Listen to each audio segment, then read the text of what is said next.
Be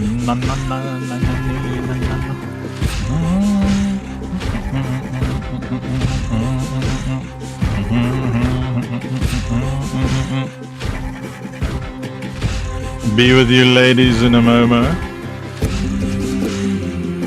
Hey, hey, oh, hey, what, hey, what, hey, let's go. Yeah, what?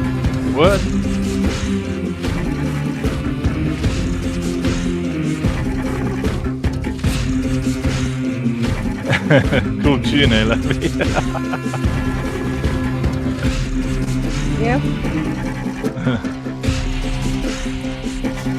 The song is me.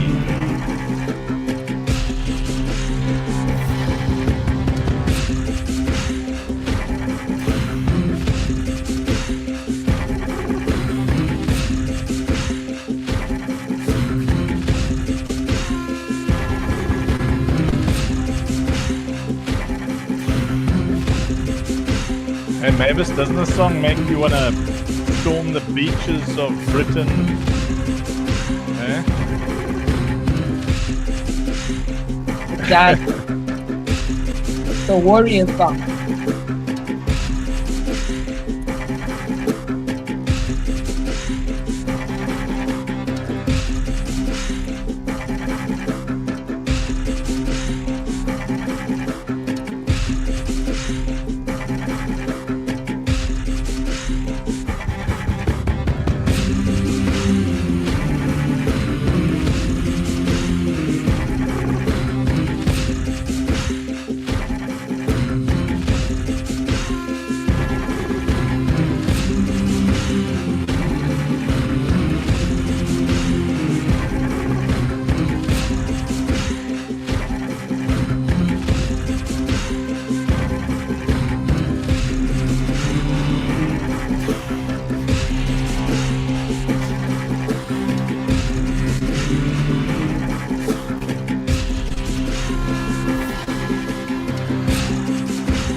So funny when there's good tunes, how you can just chill and listen to them.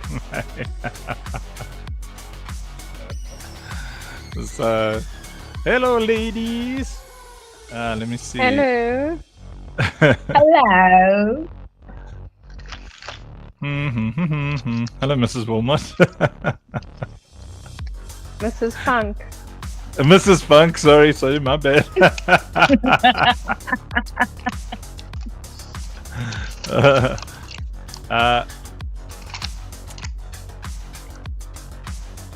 Do you not get tired of being chased around by your husband the whole time? Well, he's tired a lot of the time, so he can't always be chasing. Yeah, I can chase, but I can't catch.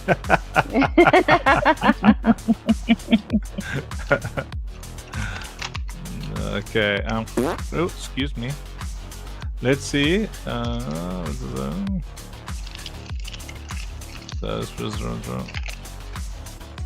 Man, I'm trying to find this. What is this?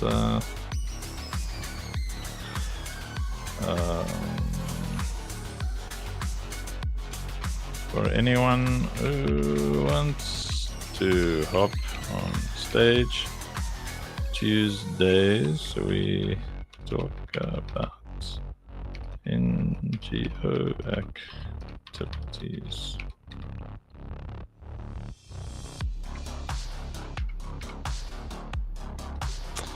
All right. So how was your day, Meowvis? My day was lovely. Very lovely. All right. Mhm. All right. So, Mavis, do you want to ask B why she's not hopping on stage to say hi to you? Where's B? Exactly. Maybe if I put the StreamYard link here.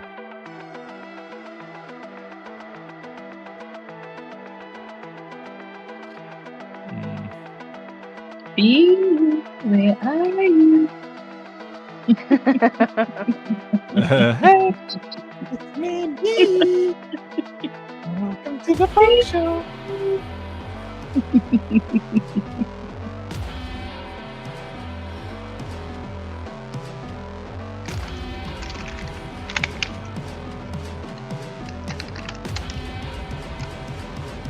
So, Amanda, how was your day? That's my name. It was busy but very productive. Productive. And yours? You were very productive all day long, all night long, and all day long. All those great vids that you created. Must I take my shirt off and do a reenactment? I think you must keep it clean. Keep it clean. B says she's on her way. Just after you said, must I take my shirt off? That was before.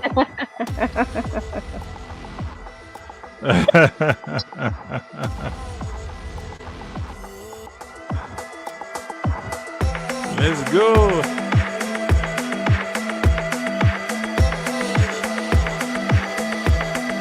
Probably not loud enough. Let's go.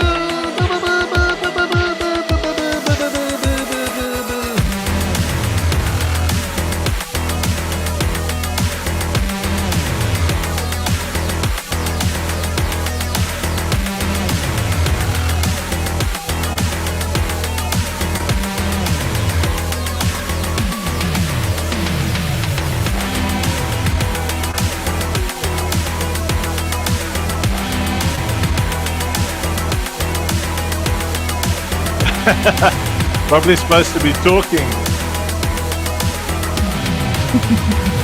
I don't feel like talking, I feel like dancing. What a tune.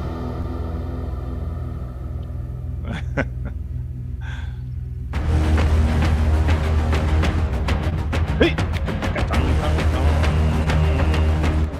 Oh, wow. Look. Don't forget the UA. What's the UA? Don't forget the ooh-ah. Ooh-ah. So, Joshua, have you met Amanda and Mavis? Hi. Hi, Joshua. Hi, Joshua. Yeah, because it's not Josh, it's Joshua. See, that's why he's got the ooh-ah. That's right. Because it's like such a default to say Josh. I don't know why. I know. I think it's because most Joshes are annoying, and so they want to cut them right off of the shh. They're like, shh, don't say anything.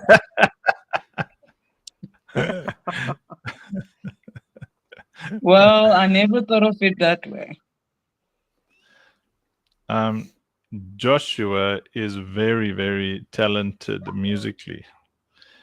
He's working on an entire album for OSP, and I can't wait. So the only issue now is because we're everywhere, right? We can't play anything that isn't licensed. So even if you make something yourself, some Muppet in some other country Well, it's actually usually some big corporate company just claims all of the rights. They say, no, it's their song. Because, there's only really 4 chords in a pop song. Seriously, like I made a whole album of just those 4 chords. It's like you can make unlimited songs with those. Yeah, Spirit lead me, no.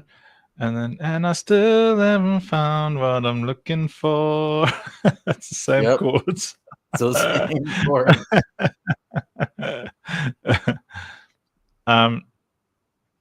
Don't forget the spaghetti. Throw the confetti. Now let me. I need to make this a little bit bigger. There's B. I knew it.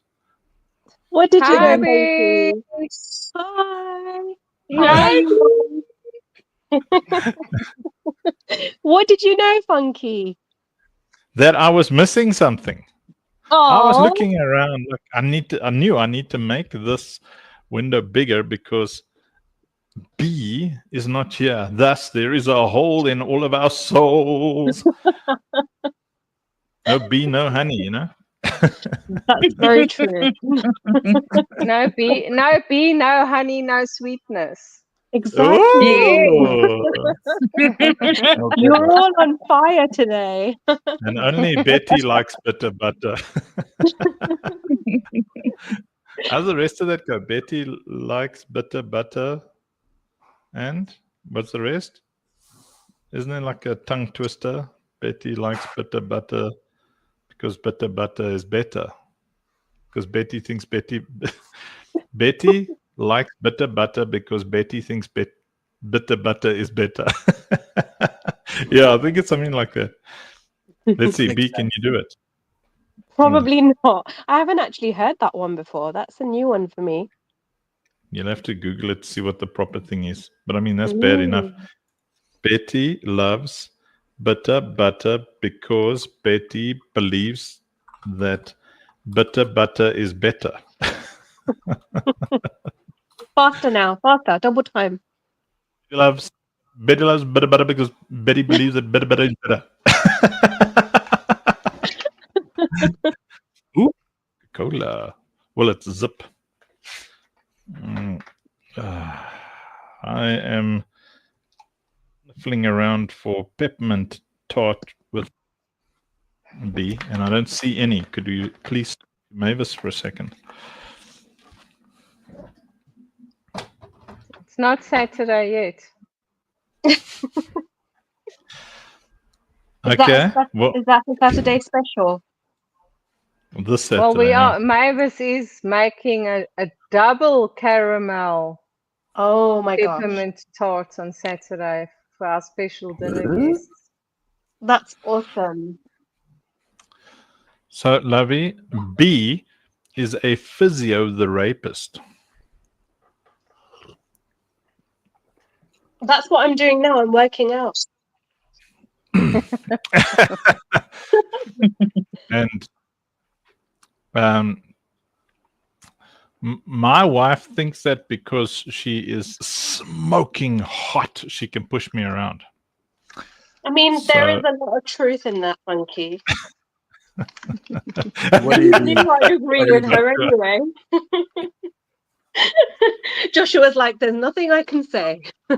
Yeah, when we have pretty ladies, what do you do? What do you do? You just accept the pushing and shoving. Yeah. Smile and and, nod. that, and vow to do better. Yeah, exactly. but for that last thing, I'll do better on the next thing. Yes. It's a smart move. So, Meowvis has not seen my video where I'm showing off my boobies. Oh dear. Are you ready for this, Mavis? It's very epic. I don't know. I guess I'm gonna have to be ready. My booby video. I thought it was awesome. It's background booby. Yeah.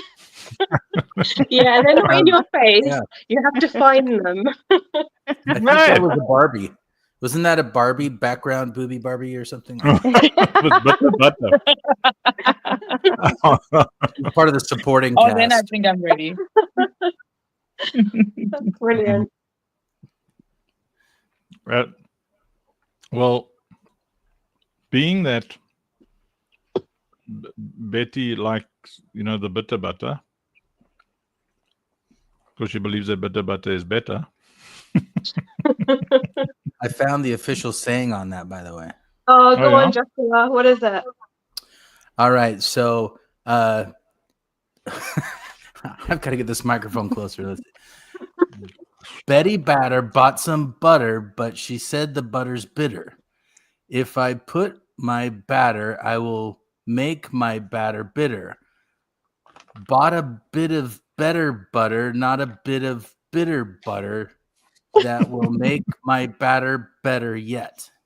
Yeah, there you go. So Betty is a chef. So Betty is a chef. She's Looks a like very it. bitter batter chef. A baker. Yeah. A baker with bitter butter. Mm-hmm. Because you Was it use bitter bitter batter? butter to make cookies, don't you? Right? Yeah. So I burn my butter to make the cookies taste more caramelly. Mm. Oh, okay, that makes sense. Mm-hmm. Gives them that depth of flavor. Gives you that bit of bitter butter. That bitter butter. The bitter butter flavor. So it'll make your batter better if you have bitter butter. So Yeah. Well, I'm about to show you my bitter boobies.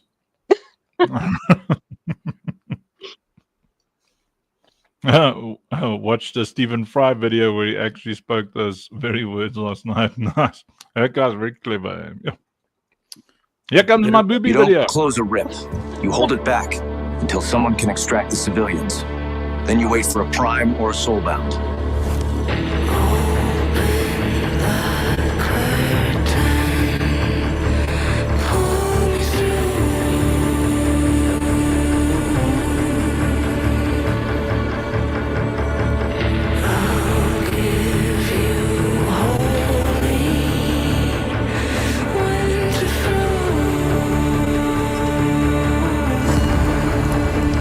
We don't just fight to survive.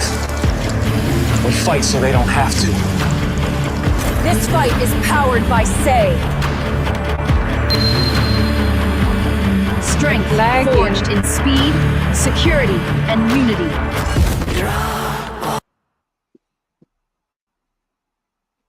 It's laggy. No. What happened? So it's not just me. So I will load a smaller version with batter and butter that is bitter. We just break everything, don't we? Well, the ultimate stress testers. Our level of cool is undeniable. Yes, And it's epic. That is the truth. There's no denying it. Oh, General Kev says it was playing fine that side. Oh. Well, I'll see if a teeny weeny version works. Oh, there we go. Did everybody get on the wish list? Close a rip. You hold it back until someone can extract the civilians. Then you wait for a prime or a soulbound. Better.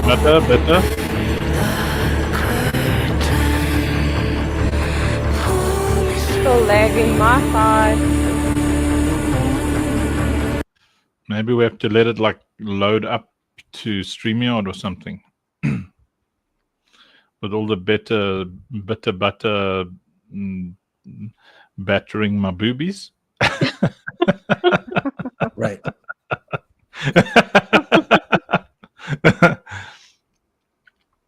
So Joshua, we have to make.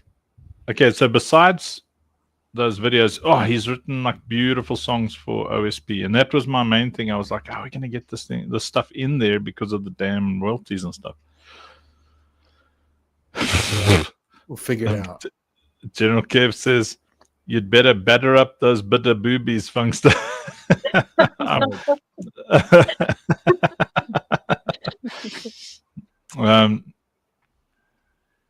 And then luckily Joshua's a diligent dude, so he's getting it up onto Unreal Marketplace, which means the licensing issues will be sorted. Yeah, it's quite a process. Sounds admin heavy. Well, I think they handle all the multi-country issues, you know? Yeah. It's so hectic, man. My next hurdle is just figuring out how to get my sound files into Unreal files. There's a particular kind of compression there. Yeah, and their descriptions on what to do are not that great. This is like, so I'm watching other people's YouTubes on YouTube University to try and figure it out. Yes, YouTube University. All right, let's go. Still lagging?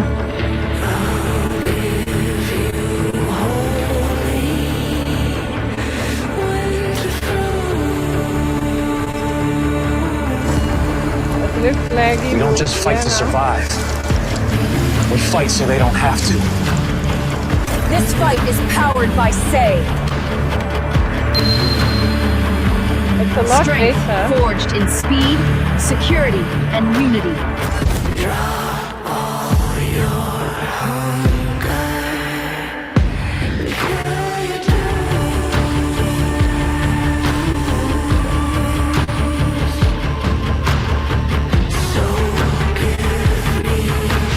Definitely on slow-mo.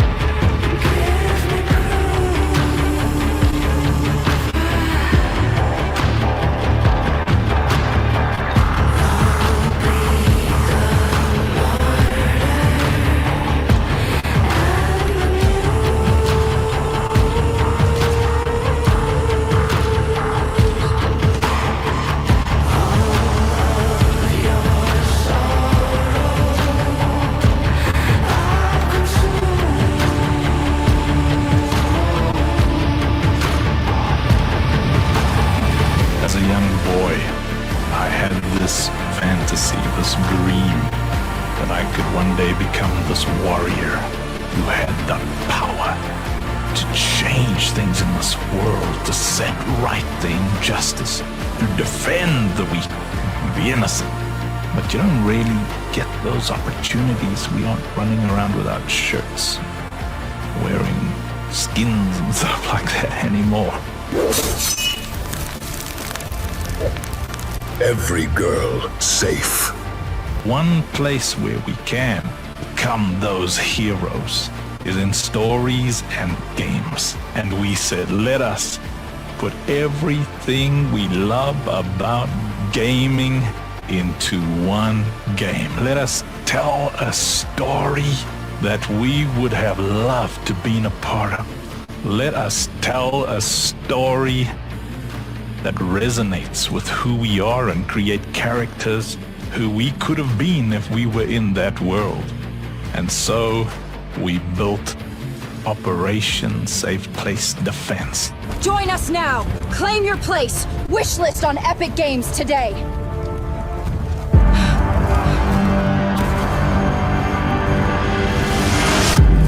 We need you, Commander. Go and wishlist now. We need you, Commander. Yeah. Yeah. Let's go. Oh, wow. Well, I mean, it's nothing new to Mavis because she sees me walking around, boobies out all day long. Probably practicing your scripts all day around the house. Just walking around. I dreamed of pooing on the floor, you know? Yes.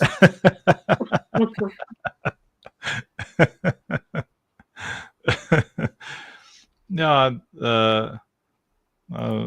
I was trying to.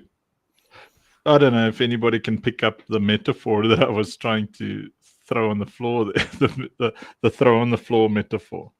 Did that go with the where?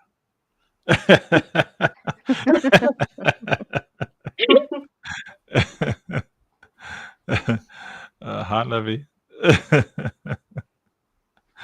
It was still lagging a bit. Well, I guess as long as it didn't lag on the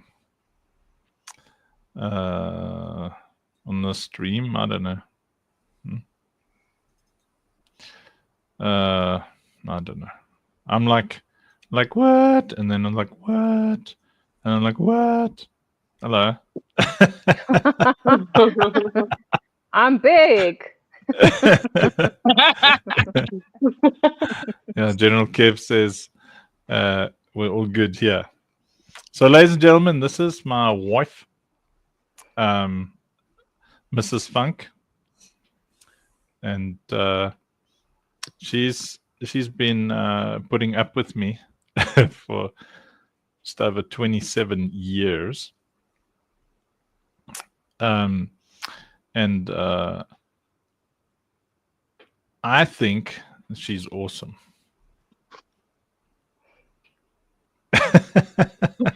Thank you. The awesome Mrs. Funk. Yes. And this is Meowvis.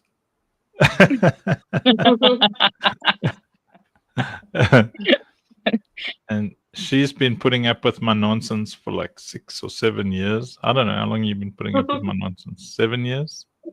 Almost 7. September. Yeah. September, 7 years. And I'd like to just speak to the fact that I'm going to my fridge right now, Mavis. Okay.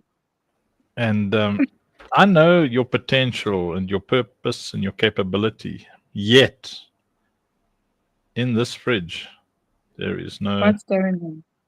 double caramel mint tart.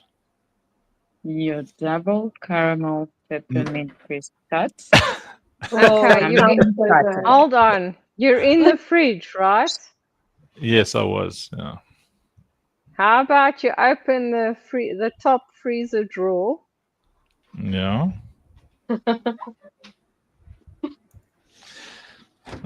Yes. You'll find many square containers, but look for the round container on top. Wait a minute. Is this frozen single caramel peppermint crisp tart? That is what that is. Surprise! That's a beautiful surprise. I'm of the opinion that my wife is trying to seduce me. That is correct. I'm a person. I'm not just boobs. with peppermint tart. You know what I'm going to do? Because I'm fasting 16 hours a day and have to choose between a protein shake, which is healthy, and a single caramel peppermint crisp tart. And I'm a good boy. I'm going to put this protein shake back in the fridge.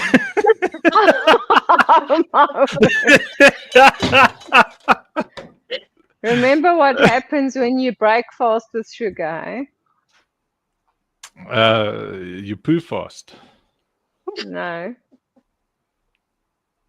Are you serious? I had protein. I broke my fast at about 1:45.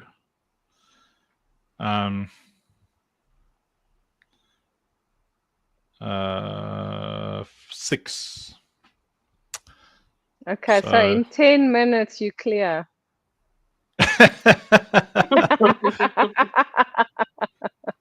You can have a dance with it.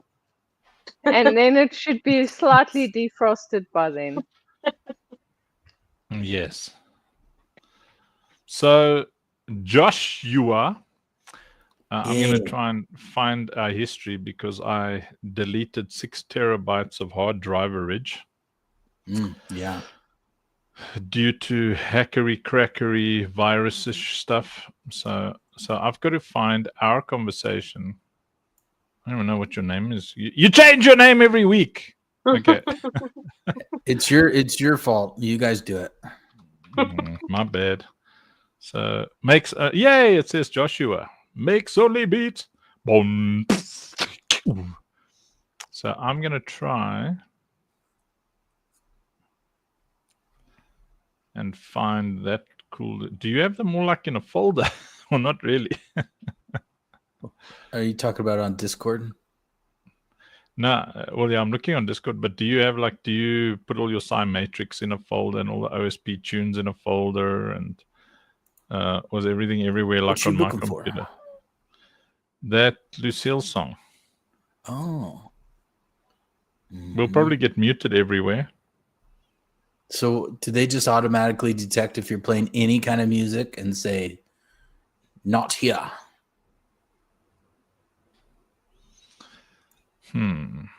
I think they just mute you straight away, don't they?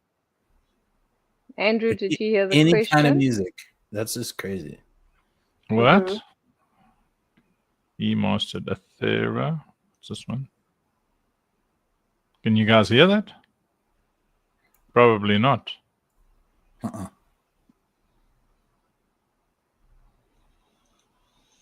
I would probably have to then open standby, utilizing brain. So I would probably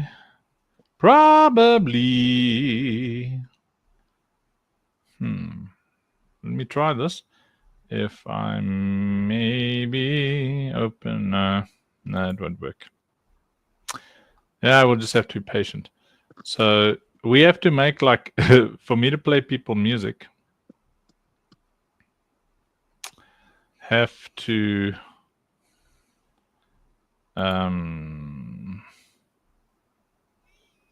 well, Joshua in his sweet setup, he's got like 12 computers and stuff.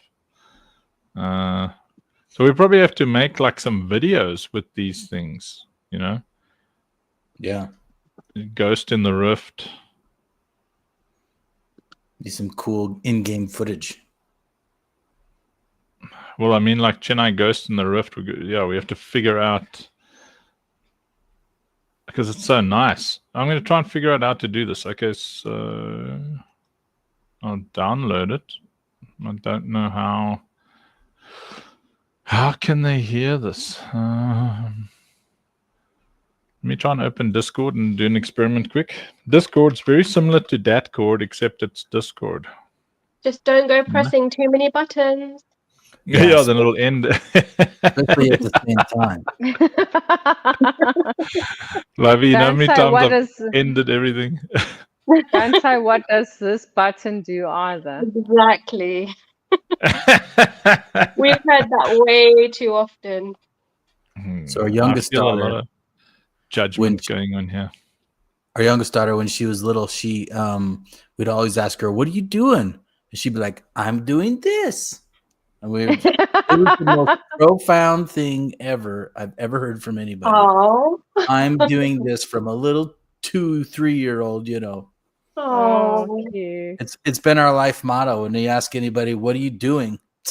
This, you know. Duh, what time is it now? What time is it now? But Joshua, the apple didn't fall far from the tree because you're always talking about doing the thingies. You're right. Yeah. And there's the thing.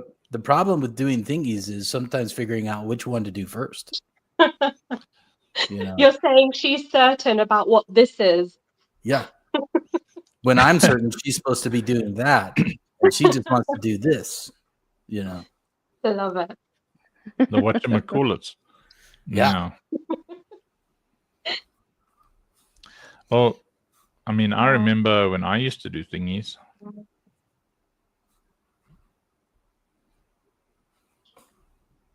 Was that a long time ago? It could be current.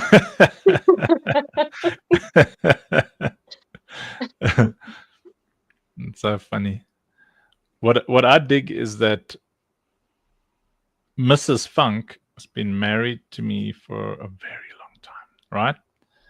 And she still laughs at my stupid jokes. Do they get better over time? Dead jokes? What's wrong with them?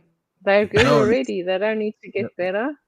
like in upgrade, like I know he's like at the pinnacle of male performance and human awesomeness, but there are some repetitions, yes, but they're still funny because they come with a twist every time. I love so like it. the story gets a little better every time. Yes. Yeah, those are the only jokes I don't enjoy are his poo jokes. Those are the ones I don't enjoy. Yeah, and those are the ones that he teaches the children. Oh my, yes. Yes. We have these stores around here. They're called dollar stores. I don't know if that's like a worldwide thing, but everything's supposed to be like for $1, and they have tons of poo gag jokes in there. It's great. So every time I walk down that specific aisle, I think of Uncle Funk. You must send him pics, poo pics. Mm-hmm. And I got my kids because I got in one. the store, though. Yes, I sent him the food that was on the floor. I sent you that one. You remember that one? Mavis, as a chef, Yes. Yes. do you prefer making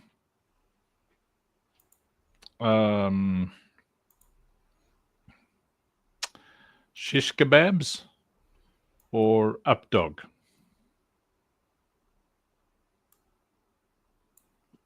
I have no idea what you just said. Do you prefer making shish kebabs or do you prefer making updog?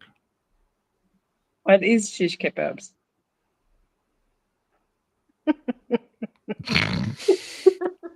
Okay. Oh no, you're not pulling a poop jaw. No, really? I'm not. No, man. Okay. Okay. Do you prefer making a susati or an updog? Society.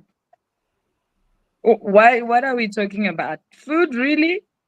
Because I feel like you are pulling some poop jokes, and I have no idea what. There's no poop jokes here. Nah, I'm just thinking of some delicious thing. I'm back on food. I'm sorry. So. All right. Okay. Okay. So what? So are you better at making shish kebabs or are you better at making updog? I'm gonna have to go and look, and then I'll let you know. Damn, you can't catch it.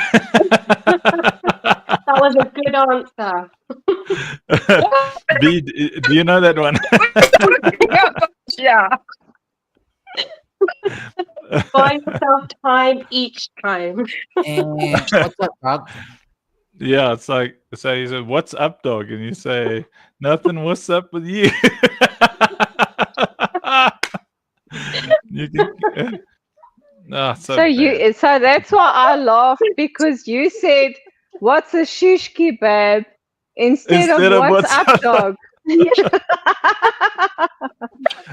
But listen, Mandy was funny because I chose a time when she was like really flustered, and then she's like, it was early in the morning.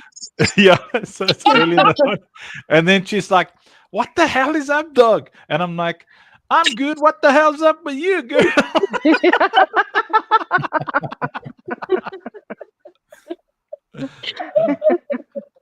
I'm gonna do that to my kids right now. No. Oh my goodness. That was very funny. But she was like flustered and everything. And she was like, "What the hell is up, dog?" I'm like, "Yo, what the hell's up with you?" He enjoyed that so much because I went full throttle. I was like, I thought I might have to run for my life. You're brave, eh?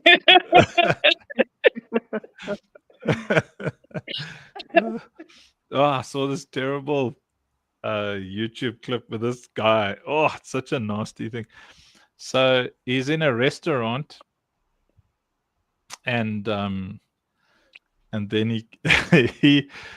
he's with his girlfriend, and obviously she really wants him to propose. Yeah, Meowvis is the alternative thinker. Yeah. So this guy, so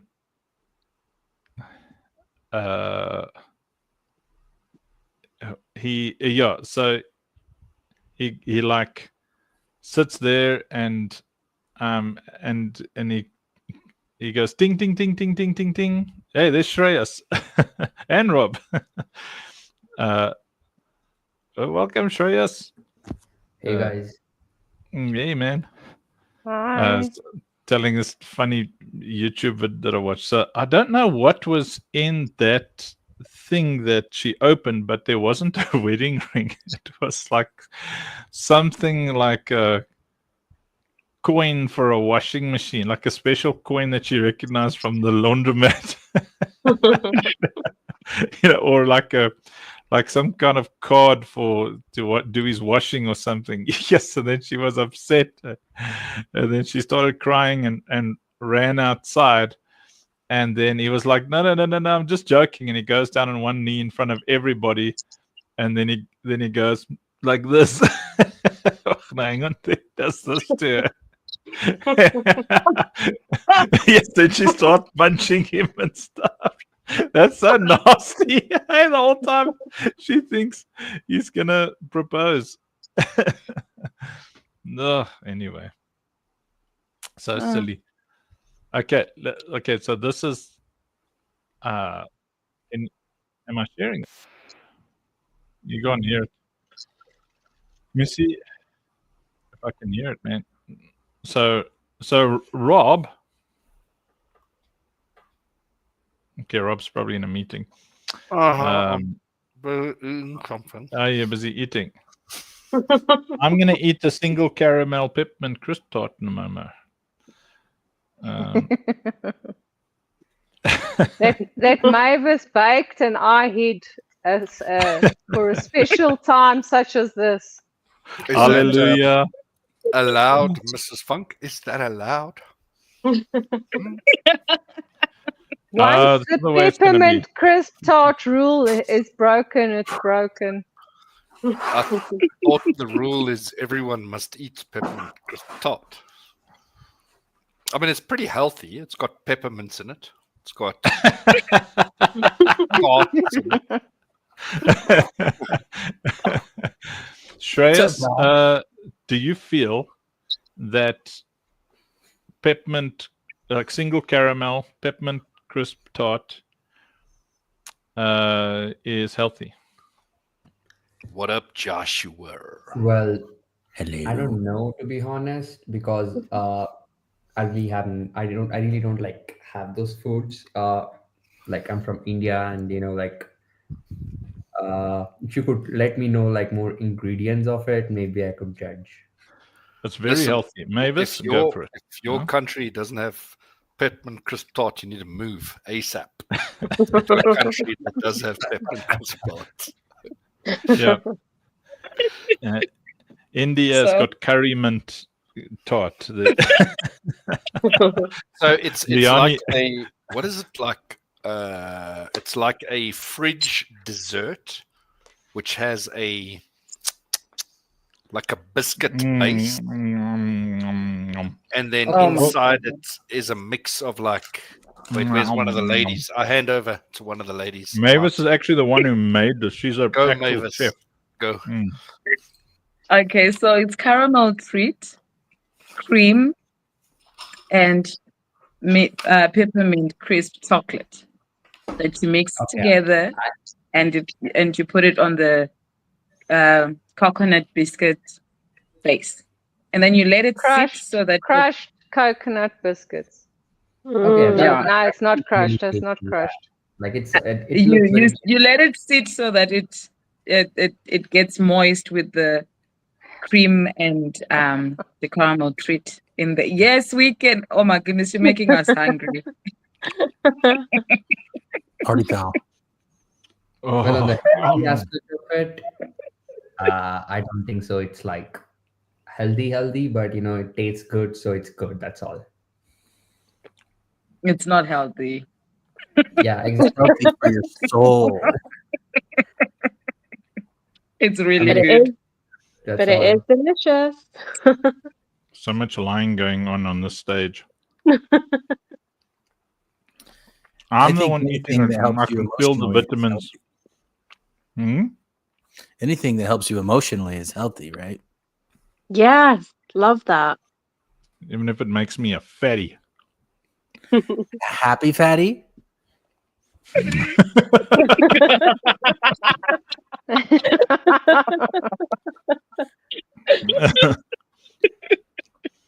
So Why you Amanda, make me big screen?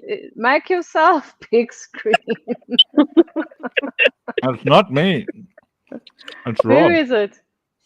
Isn't it crowd vote? They're voting out there, right?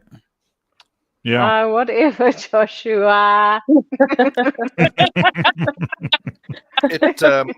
Mrs. Funk, it just chooses the next person in line that would like to say something. That's all. Okay.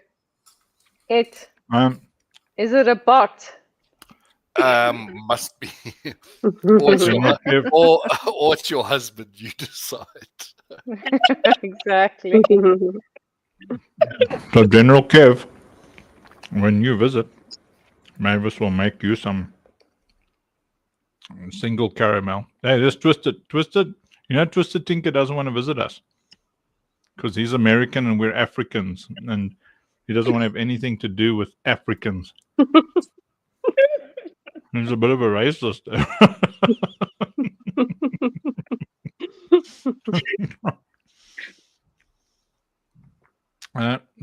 Defend yourself, Twisted. Yeah, there's Eugene, Michael, fellow civilians. Eugene, have you tested the game yet?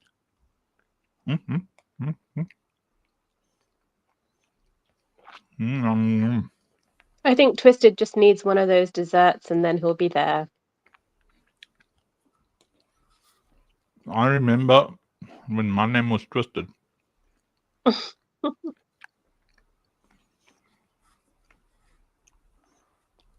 Do you remember when you were trapped in a woman's body for 9 months? Yeah, it was nice.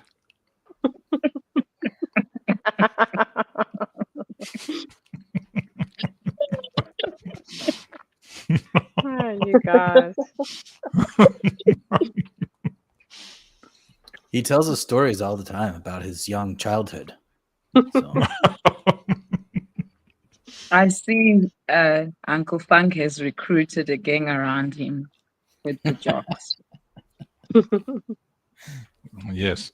Shreyas, what is your dad joke level? Are you a dad? I'm not a dad, but yeah, like I'm used to dad jokes. Hey, there's Bobo. Bobo, why are you not on stage with us, bro? Where are you? We've got like 5 minutes left before the ladies jump on the X stage. All right.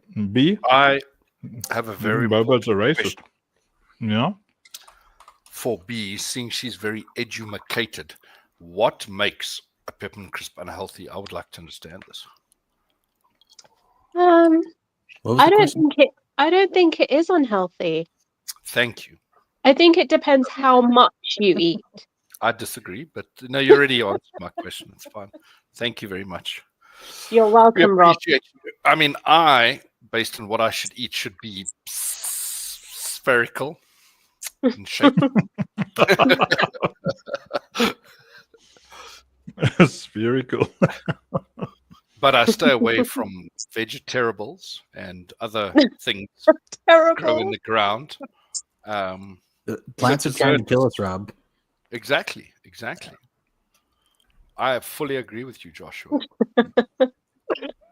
If it's like dessert, refrigerated thing, or meat, that's good. I need to put this back in the fridge. Well, you need to get another one from the fridge. Yeah, I'm like really sweet now. This is how B feels. Oh.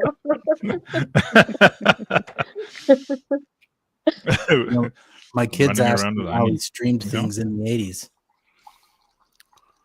How we streamed things in the 80s. Yeah.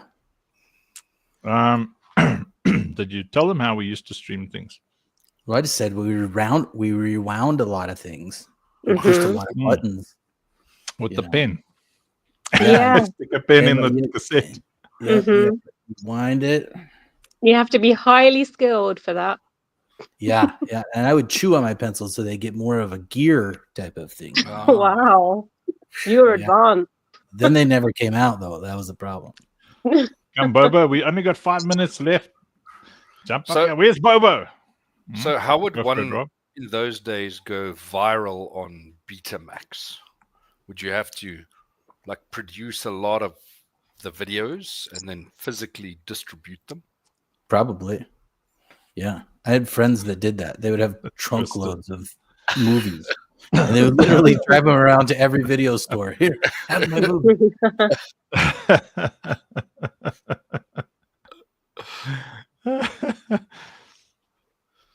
Yeah, there was this dude. Oh, I'm too lazy to stand now. All that sugar. I feel like having a nap now. Oh, excuse me. See, Lovey, do you see how kind I am with B as a guest with best? I just skipped like entire sentence. B as a guest.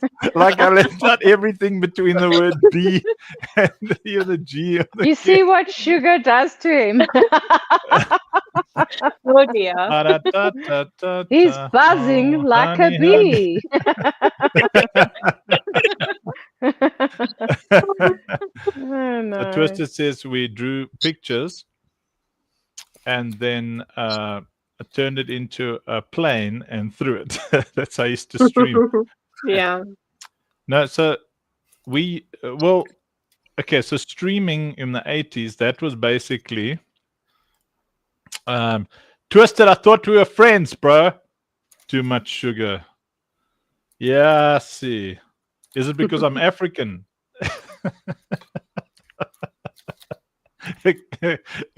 He said yes.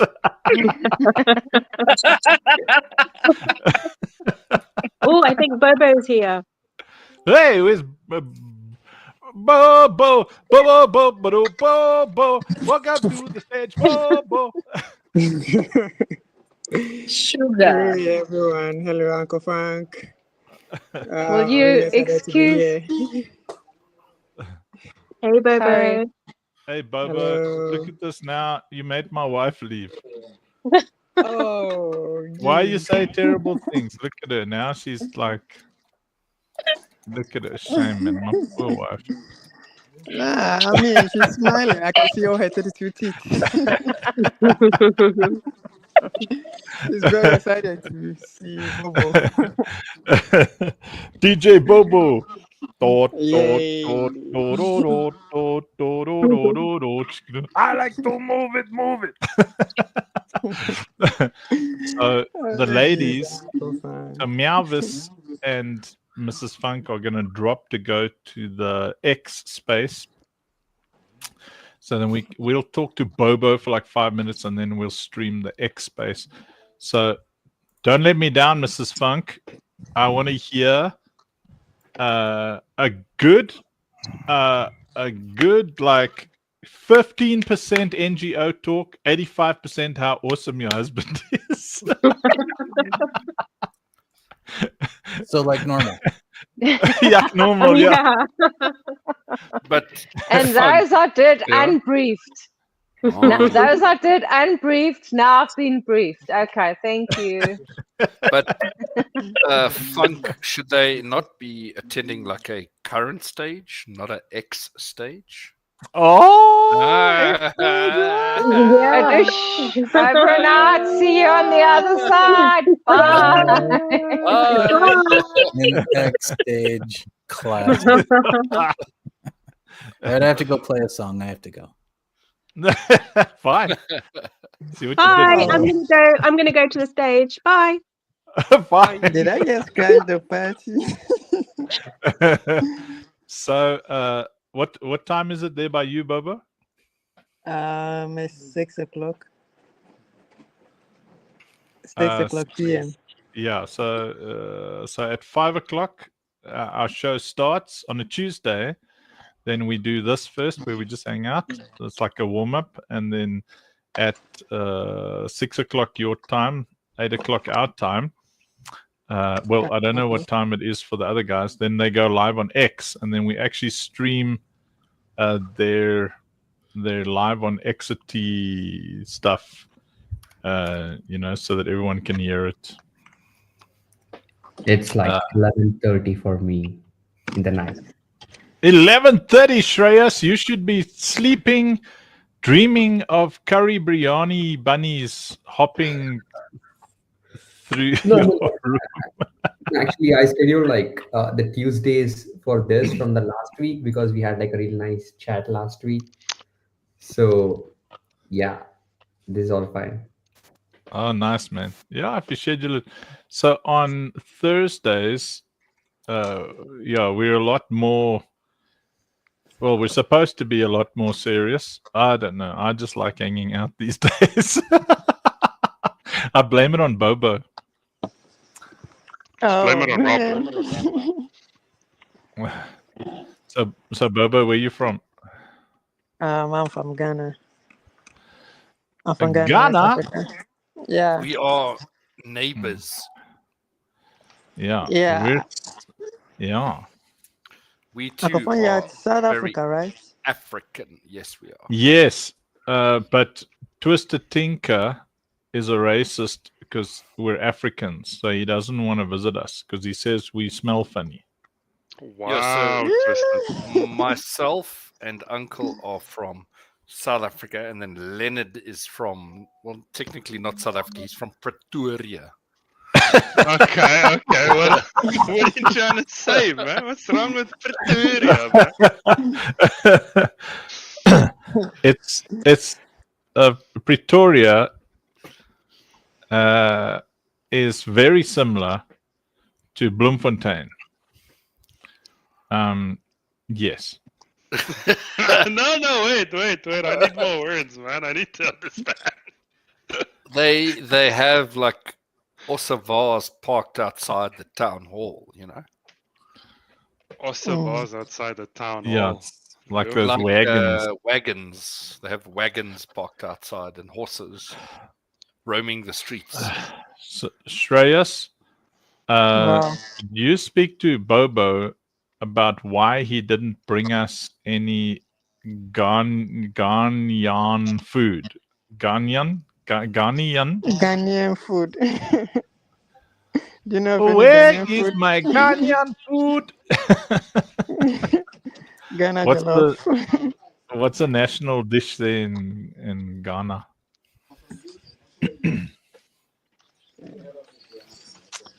Hey, Bobo, what's a nice dish in Ghana?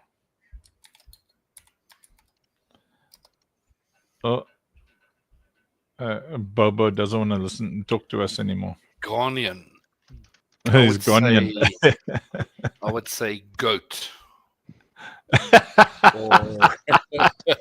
Hey, sorry about that. Are you back? I Nice. was having a word with you. Yeah, well, what did I miss? We wanted to, Yeah, go. That's awesome. Yeah, like, what is really nice food in Ghana? What's the dish that everyone's like, that's a nice chow? Okay, I think Ghana is well known for its jollof, unique Ghanaian jollof. Jelly? Jollof rice. Oh. You know what jollof rice is? I don't. So like cooking plain rice with stew all at once. So you mix the plain rice with stew and cook it together. Oh. So that's what you call the jollof rice. Yeah, in so South Africa, we call that bubble and squeak. I think it might be a British term. Oh, okay. It's a cute name for it, eh? Yeah. Where you bubble take. and Have you ever heard that term, Rob? Yeah. Yeah, like. So that was. Yeah. Yeah, in my upbringing, like your kind of Sunday night leftovers, would become all the yummy your stuff. Monday bubble and squeaks, like smashed together. Yeah, you like mix it in with some rice or with some egg. Yeah, it is yummy. Eh? Hey, check this angle. Look at Lenny's quaff from this angle, Funk. Hey, listen. Do that again. Tilt your head down. No. Yeah. Come on, man. Broden says the same thing. What's that? Look at the dent, bro. Yeah, that quaff. Yeah, it's a quaff dent. I think my headphones like rubbing all the hair off the top of my head. That's what I'm worried about, bro. Like I was thinking about starting to get earphones because it's. There's Broden. It's like bubble and squeak. It's basically the leftovers from a Sunday dinner all mashed together the next day. Why are you trying to do a British accent? Put in the blender. Put it in the blender. Broden's got a very posh way. He's like, I say water, yeah, bubble and squeak, yeah, basically leftovers. Why do we never say dinner? Why do we never see Bro Man on stage? Where is Bro Yeah, Man? Broden just he's he's a racist because we're Africans. Is it because we're African, Broden? Otherwise, you would join us, no? Come, Bobo, because you're I'm also from Pretoria, African. Broden. Us Africans must stand together. Together we stand, divided we fall. Yes. We must unite. United we fall. Yes, we must unite and take the pound back.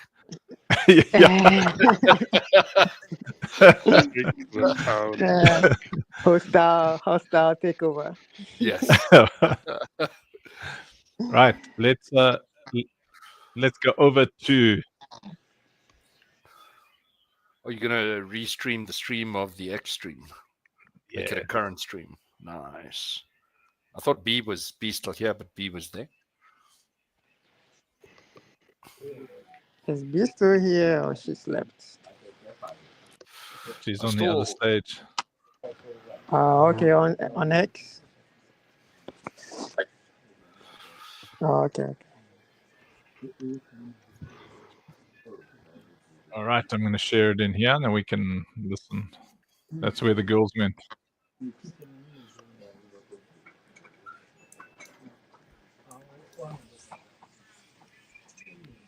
I, sir, am going to recharge with some caffeine. I will be back. Nice. Hey, I'll be like dropping off because I have like another call in like 7 minutes. All right. Awesome. Lucky? Yeah. Appreciate you guys, man. Yeah. You sound good. You sound good. We're probably all going to drop off. Yes, it's just an X. I am muting myself and it shows the red mic like if I was. Thanks, guys. It's crazy. See you next time. That was a Bobo. great definition to get us started. What?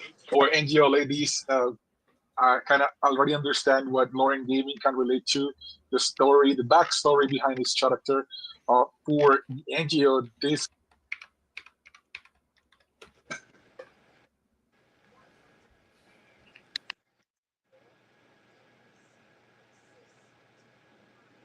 I think you muted yourself, Senor, or can't hear you at the moment. Can anyone hear me? There you go. You're good. Yeah, it closes the application. I have to reopen it. We're tuned in and we're streaming having my back because the it X is a stage struggle now every for the time next this hour. happening. And I don't know Which what's way wrong Mandy with and Elon, B but went. he needs to fix X soon.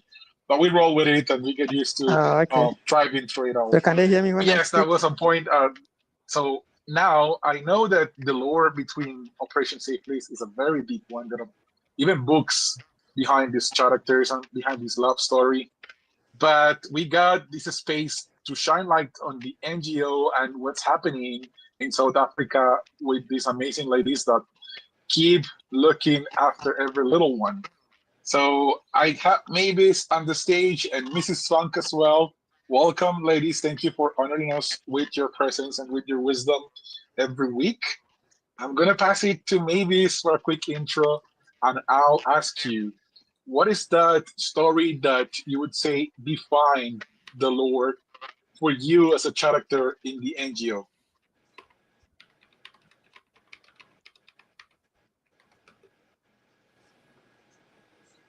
Story said choice. Hi, everybody. It's lovely to be here. Can you please come back to me? I'm like fighting with my phone over the side. Oh, yeah, you're not the only one, Mavis. Don't worry about it. So the question was first to give a quick intro, and second, it's to think of that one memory or story that you feel is really meaningful in the lore of you being part of the NGO Operation Safe Place. Like, what's that memory that you think defined your journey and that you would go back to whenever you're talking about your story in the NGO? All right.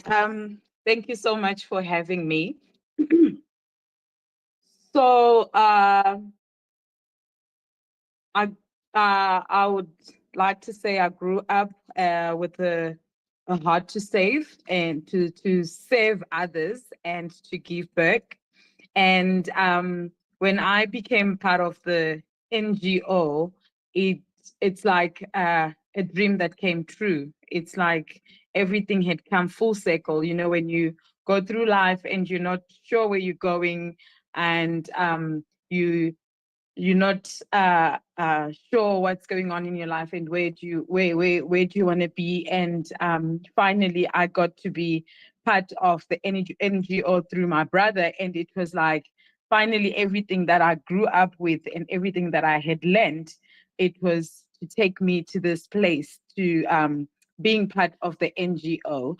And it's like everything that I had learned from as a child, from my parents, from my roots, from the traditions, like everything had just come full circle to me being part of the NGO and being able to bring the beauty of all that I had learned, from the cultures to the traditions to everything that I had learned, and put it into beautiful use as part of the NGO. I don't know if that answered your question. Thank you. It does, maybe. Thank you so much for that. I appreciate you. All right. I'm going to pass to Mr. Council. Thank you for accepting the co-host request and having my back, my brother. Amazing space earlier today, by the way, talking about the markets in China, Japan, and South Korea for gaming. Thanks for bringing me over there too. But yes, my man, here we're talking and connecting the story behind them games. Just to get us started and to listen to your voice that our community is excited to listen to every week, please kindly let me know what's that lore from either a movie, book, or game that really got you involved. I appreciate that, my good friend, and thank you for coming up on that space as well. It was a good space.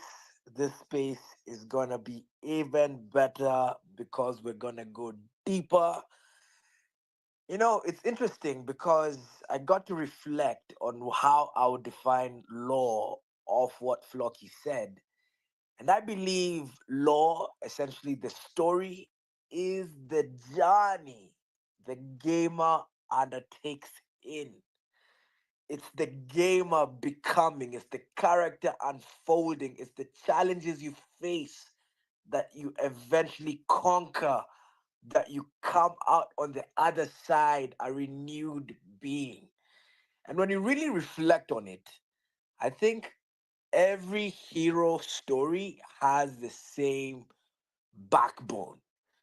It's usually a problem hits the hero thinks they can solve the problem until they come across another obstacle. Then, with that obstacle being in mind, it shapes them to solve the problem, and that's the end, right? I think, and of course, I'm just saying this as a marketer, that most stories have the same intro, body, and conclusion. Now, coming to your question, to me, I do not know why, but Uncharted 2 just did it for me. I even felt like stopping playing RPG games because I didn't want to give any other game a chance at my heart. I didn't. It's like having that ex who you somewhat break up with, but you don't want to fall in love with anyone else because that experience was so good. That's that game for me. The journey, the environments, the challenges you had to partake in. Oh, I think about it now and I still feel like that 16-year-old gamer hiding from his parents because he had just to play this game on PS3 all the opportunities he could. The 16-year-old gamer who would get smacked by my mom coming back home realizing I did not do the chores just because I was so immersed in that story.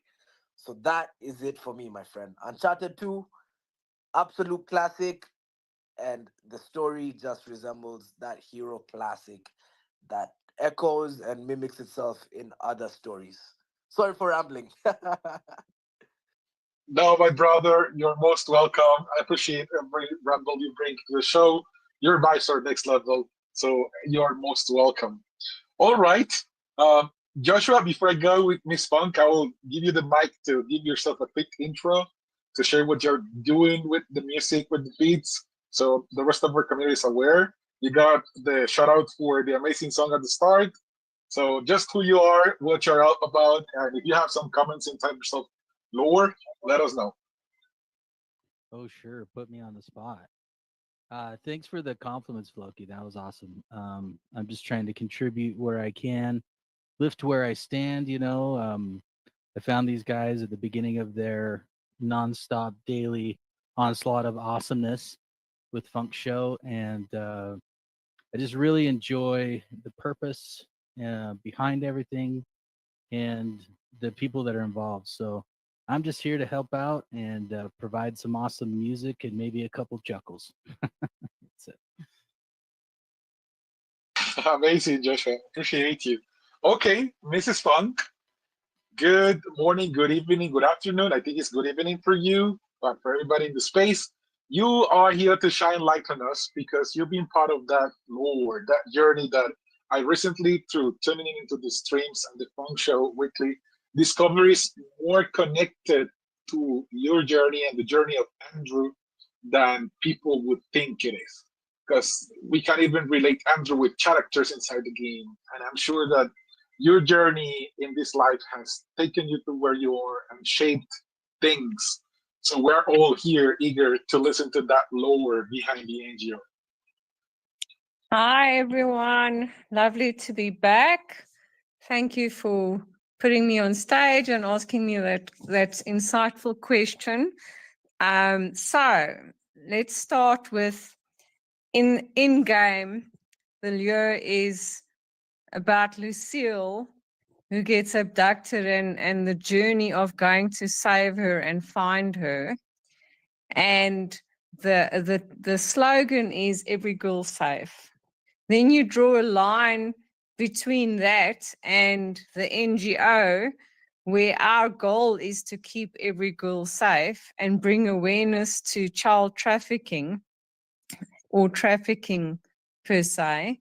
And so it's the same thread in game that it is in real life, where we run this awareness campaign called Be Aware, where we bring awareness to trafficking and catfishing and geotagging and all things that, even small things like choking. keep kids, girls safe. And if I have to personalize it, and the amount of time that we've been working with girls, as some of you met Kat last week and the week before, she's fetching some missionaries from America tonight at the airport, so she couldn't make it. But I come on a long journey with Kat. I met Kat when she was a teenager. I met Kat when she was 12, 13 years old. She was in our group, our youth group. She used to call me mom. And I have a lot of kids that call me mom.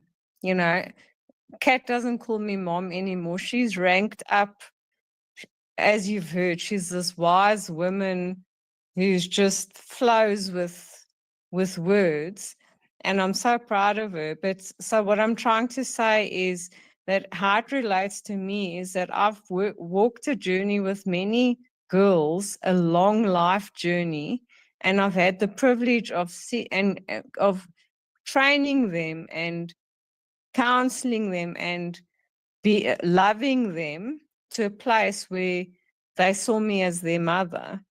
And so for me, my life story is to be the mother to those who need a mother and a helper to my husband.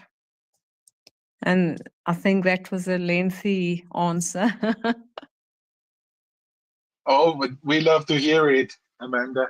And to pick on your brain a little more, I don't know how many conversations have you been able to have with Andrew about the back end story of the characters in the game and how they are tightly connected with your lives.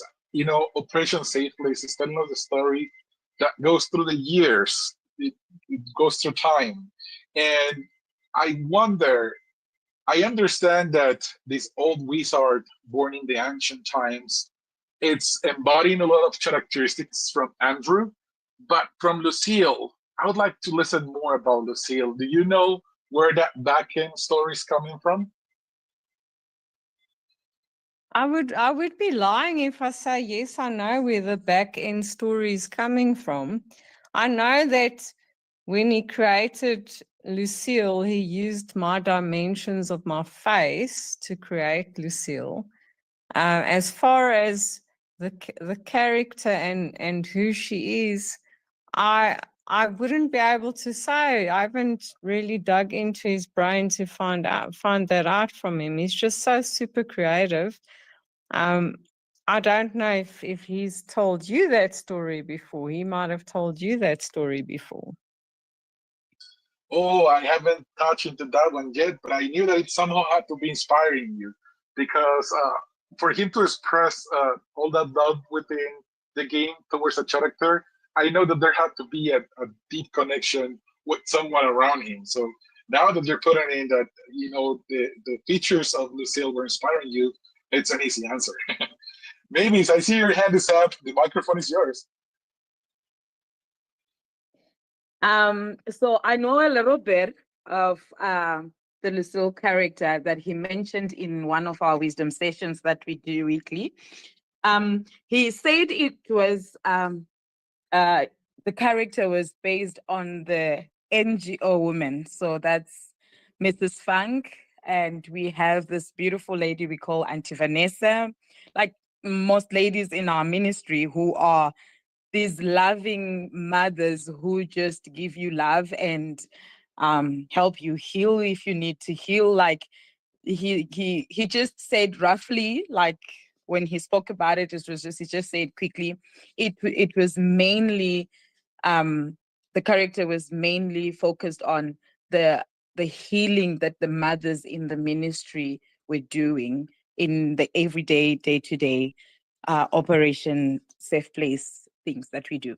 All right, I think that's mostly what I can say, but the rest I'm sure he can let you know himself. Thank you.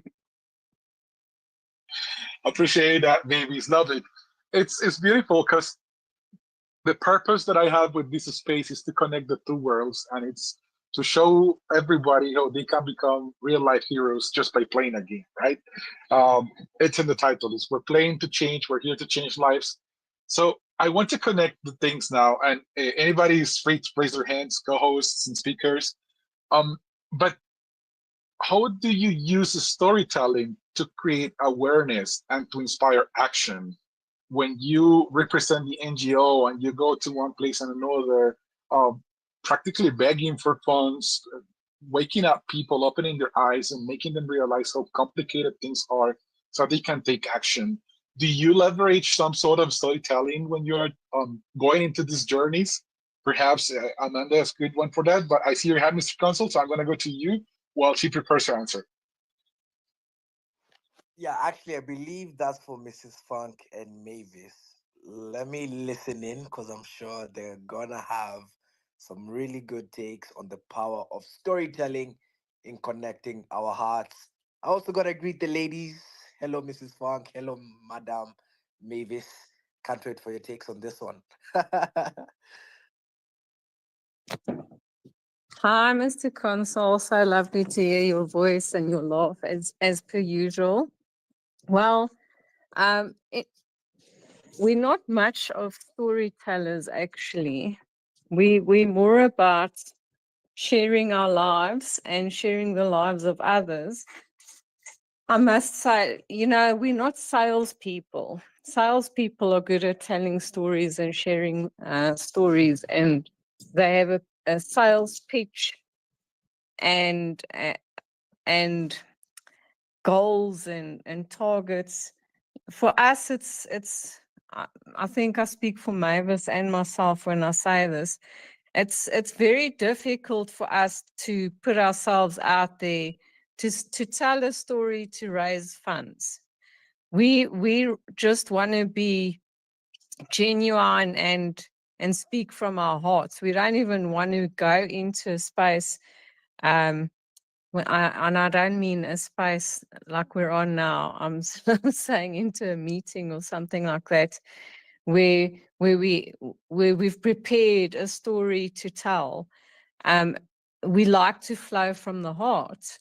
So it's a difficult one because we're not fundraisers. We just women who are passionate about what we're doing, and we need people to recognize what we're doing, to assist us in what we're doing, to fund what we're doing. But we're not brilliant at actually raising the funds, to be honest. I got that. Yeah, it's good because you start to connect the dots and understand how it's all a teamwork effort and how all of the pieces of the puzzle are getting together. And then the NGO has got you ladies mothering the community, putting all of the heart and soul, but you also got all the people in charge of creating the story, telling the tale, and bringing the awareness to bring more investors to the cause and to support the development of not just the NGO, but the game that is built to support the NGO. So I think that the vision of Unks is becoming day by day a reality, and he's really bringing legends from all the sides that are covering and fitting really well on each of the roles that is necessary to make Operation Safe Place and the Citadel extremely successful projects. So I'm just proud to be part of this journey. But I understand the difficulties that you go through, especially when it's not within you to just go ahead and create a story as a salesman. But you still have to face the challenges of going and raising funds to keep the NGO rolling, which is difficult. But all right, Operation Safe Place is a game that feels like a movie.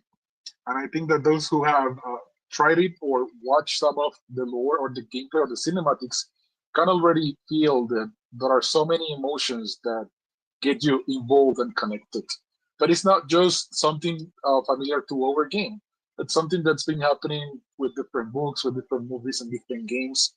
So what I want to throw at the rest of the panel, and going back to Mr. Console and perhaps Lucky to have some takes on this, is how do you believe that the storytelling in game is inspiring players beyond the game?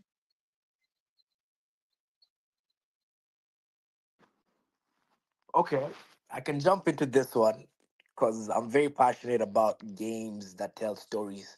I'm very passionate about stories generally. When we think about an RPG, which essentially is the abbreviation of role playing game, what you're doing is putting yourself quite literally in the shoes of the character, the protagonist, I believe. And you're somewhat engaging in this storyline very immersively. Unlike reading a book, you're actually able to alter a few things in the environment, interact with objects, and every interaction somewhat feeds back, and that engages your emotions and sensitivity very, very highly. So you're walking in the shoes of this character in their time, with their challenges, with the sound effects magnifying the situation. And this somewhat helps you somewhat simulate that, what's the word here?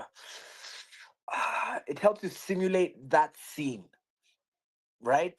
And I think this helps gamers understand how to deal with particular situations or learn a different perspective on dealing with situations, which opens their minds. I think gamers are very open minded individuals. So that would be my quick answer towards that, buddy. It just helps you get in the shoes of somebody else, that being the character of this game, and partake in this story, this lore, this journey that opens your mind towards other possibilities, other solutions, and other challenges that others also face. It gives you that sympathy. 1000%, brother. I can't help but to think of some animes that I actually encourage my kids to watch, like Naruto or One Piece, where you see the character going through all of the struggles that you mentioned at the start of the space. But I noticed that when my kids are watching this type of animes, that uh, explain you how the world works and the challenges that it presents and brings, but teaches you that you can overcome things. It's just something really meaningful. Lucky, I see your hand, my brother. Bring it on. Yeah. Just to piggyback off what you said, me and my brother's favorite phrase is never surrender. So it's kind of like, something you can take from a game that you play. We've all had that where you play the same level over and over and over, and you just like can't get past that one final boss or like whatever part of the level you keep dying at. And it's like, all right, well, I got to find a new way to, go about this, or I'm not going to give up. I'm going to figure it out. It doesn't matter if it takes me all day or however long, it is. I think we all have had that situation before. So that's what I could take. Like, hey, sometimes in life it's the same thing. It's like, I keep coming up with the same problem, and like I got to go about it a different way. And sometimes you kind of learn that from gaming to kind of take that into real life as well. So Love it, my brother. We never surrender. That's the right way. I think that, yes, gaming is really good at teaching us how to be patient and persistent, and how to defy challenges and fight back and just keep going at it. No matter how many times we fail, we're lucky enough that in the game we get to respawn, which is a term that I think that we all appreciate and love, because it's like, in life you don't really have a second chance. YOLO, like they say, but when you're in the game, you can't just keep dying over and over again. Fun fact, it reminds me of days that I was at the gaming center, living in there, and my gaming center was inside a mall, and next to it there was a very trendy restaurant. It's a chain known as Sandwich Cubano.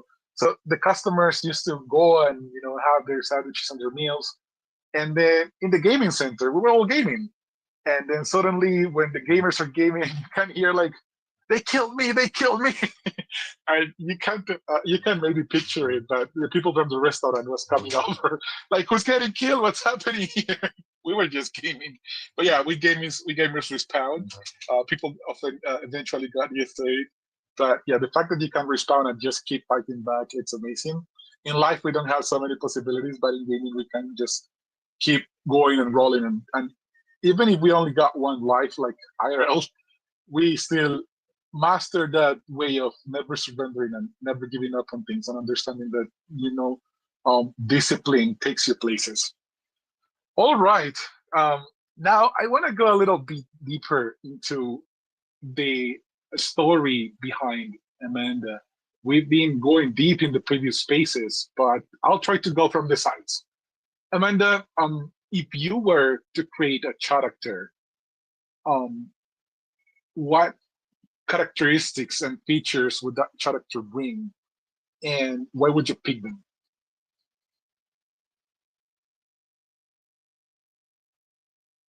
A character in any game.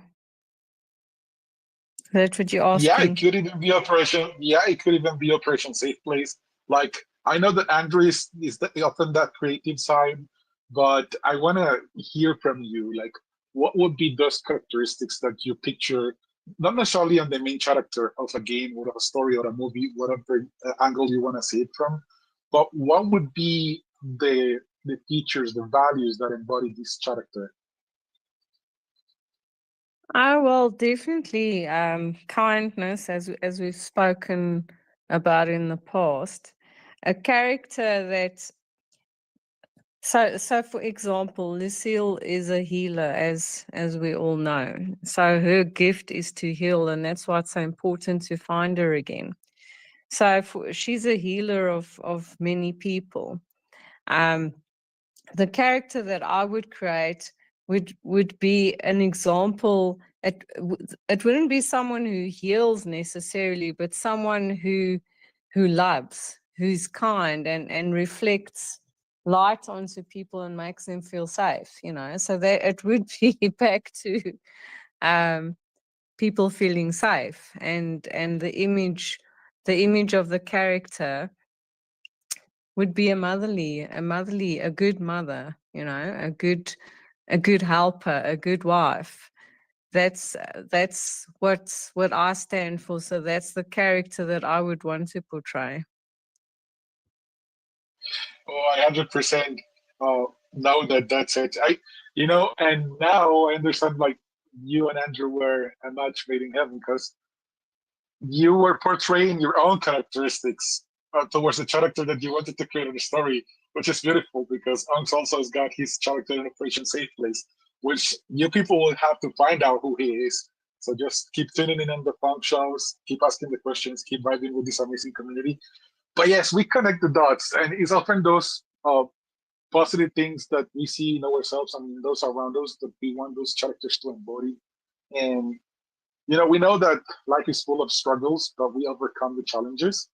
And in the end, we keep surrounding ourselves with people that's been through a lot, but that by being through a lot, learn that overcoming and never surrendering, like Flucky was mentioning, is actually the way to go about life.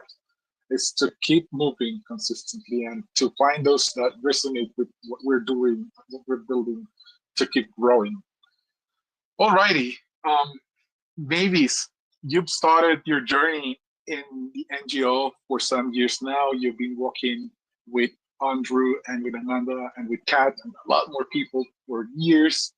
But when people comes and goes, for an instance, those that are coming to support just for small seasons, when they are leaving, what do you think is that part of the lore that they are taking with them by interacting with the Operation Safe Place NGO? Oh, wow. Thank you for that beautiful question, because we have quite a lot of people who left, and not because they wanted to, but the company had to downsize. And you see how, when you meet up with that person after a while, and they're just like, I wish I could just come back and be part of the family again, because our community is a family. So, family looks out for each other, and you know that somebody has your back. And when they leave, they miss that part, that being part of a big, beautiful family that's a community that looks out for each other and make sure that everyone is taken care of. Because in a community, somebody else's child is also my child, and somebody else's friend, although they might not necessarily be like your friend, but they're also like part of you, of the family. So you look out for them when things go wrong or when anything happens, and they also take the love with them, and the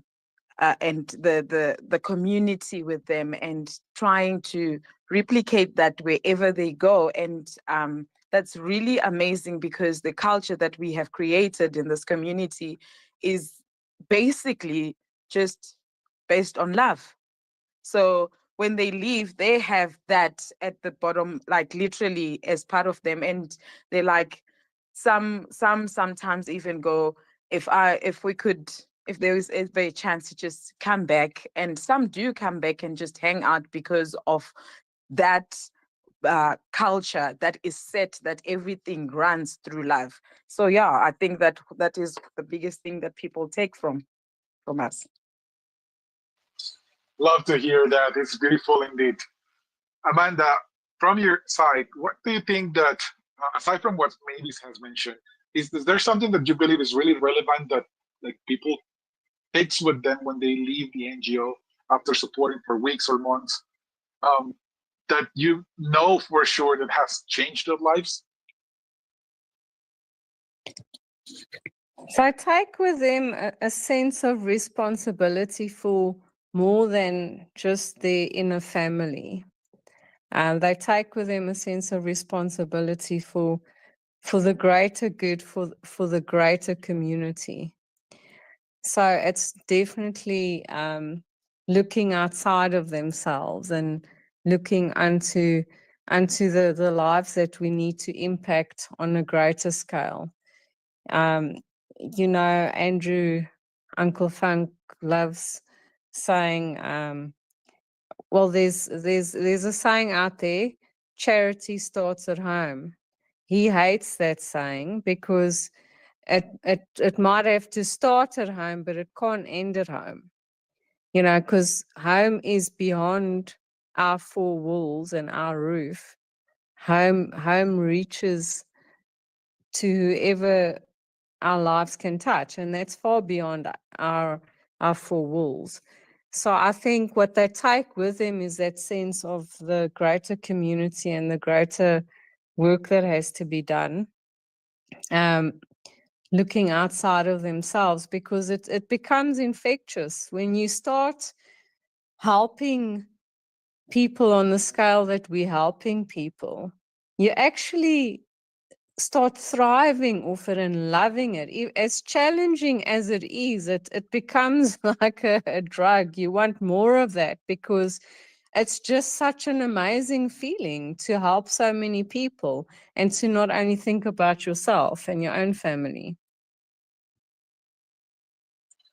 100%, Amanda. Loving that. It's understanding that we're not just responsible for those that are very near and close to us, but to everybody around the world, anybody who we can impact in a positive way, and not just financially. Continue to say, to push these phrases out there too. It's being kind and being good is free, and I've noticed that across humans there are two things that are generally really contagious. One, it's yawning, right? When we get bored and you see someone yawning, like you can't help it, but everybody then is yawning in the room. But it's the same with the smiles. So when you see someone smiling, when you feel that smile, you feel like smiling too. It's contagious.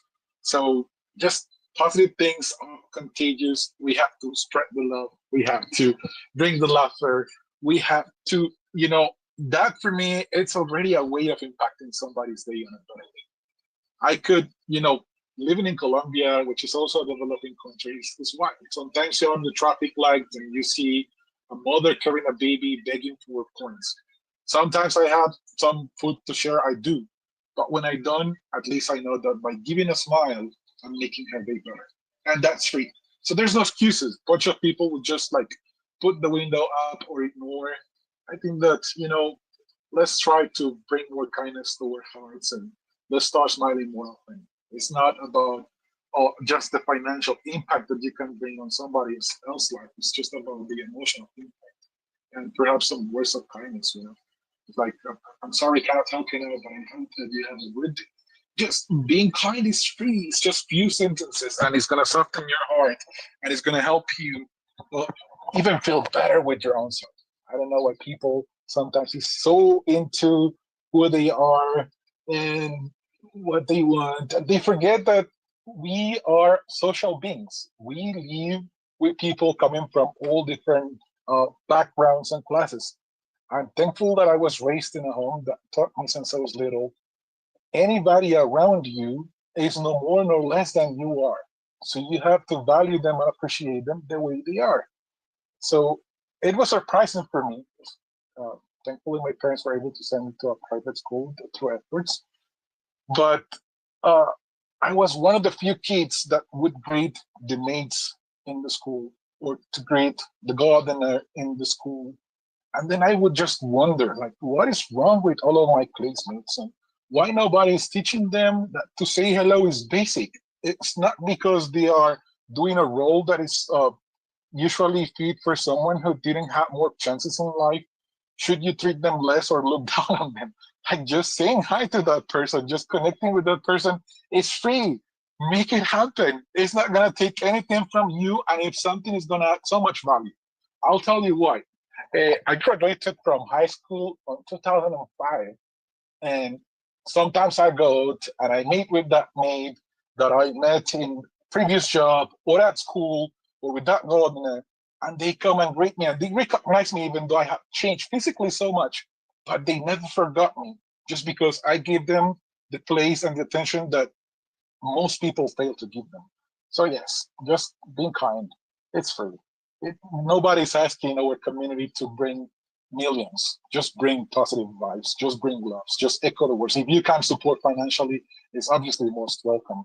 But if you can't, don't say, "Oh no, there's nothing I can do here. I just don't have the budget." It's not about the budget. It's about all of the other things that you can put in the table. So I think that we need to always remember that and set a big reminder towards our whole community. It's not about how much you can bring in financially. It's about all of the love that you can spread, all of those smiles that you can spread, all of the good vibes, all of the good beats, all of the good moments that you can give to those around you and to those close to you. It's always amazing. You guys keep opening my heart and taking me back into memories. But yes, I see your hand, Lucky. Take it over, my brother.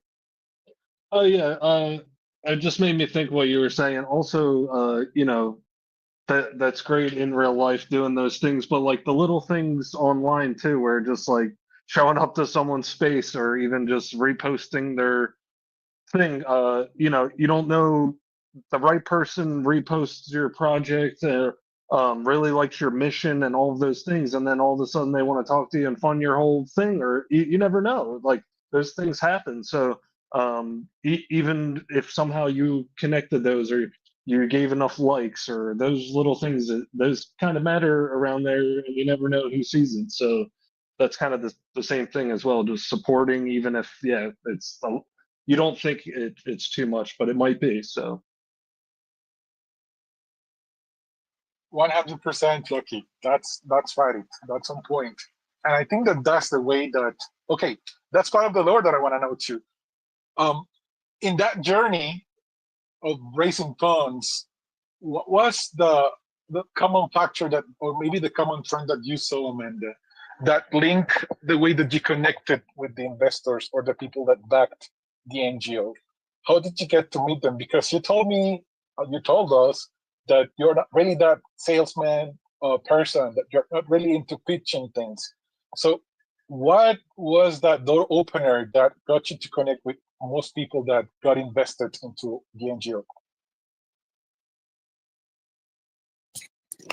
Well, to be honest with you, at that stage, Uncle Funk was spearheading those relationships. One of our constant, sorry, it was an investment that was coming in on a monthly basis for a period of 2 to 3 years, which enabled us to have a staff of about 75 to 100 people. And I say to 100 because we had learners and student programs and all kinds of things running. So at that stage, that was definitely Uncle Funk's relationship. He's the relationship guy, you know. And anyway, so he had the relationship with those sponsors, and he was maintaining those relationships, and it was actually his heart that they saw. And obviously they saw what we were doing on the ground. So at that stage, it was all him. Now his full focus has shifted to the gaming world, which is his passion, and then also his passion to fund the NGO, which will then happen of 10% of the game. Amazing, Amanda. Love it. Okay, one question that's popping in my head, and since we're only like 10 minutes away from wrapping up this space, time's always passing so fast when you're having a beautiful time. But myself, I encourage my kids to watch maybe anime series like Naruto and like One Piece, as I mentioned earlier. Also love them to get around Harry Potter, especially because that's the story that got me and their mother together. But if Mavis was to pick a movie, a book, or a game that she would encourage her kids to interact and play or watch, which one would it be, and what would you expect from it?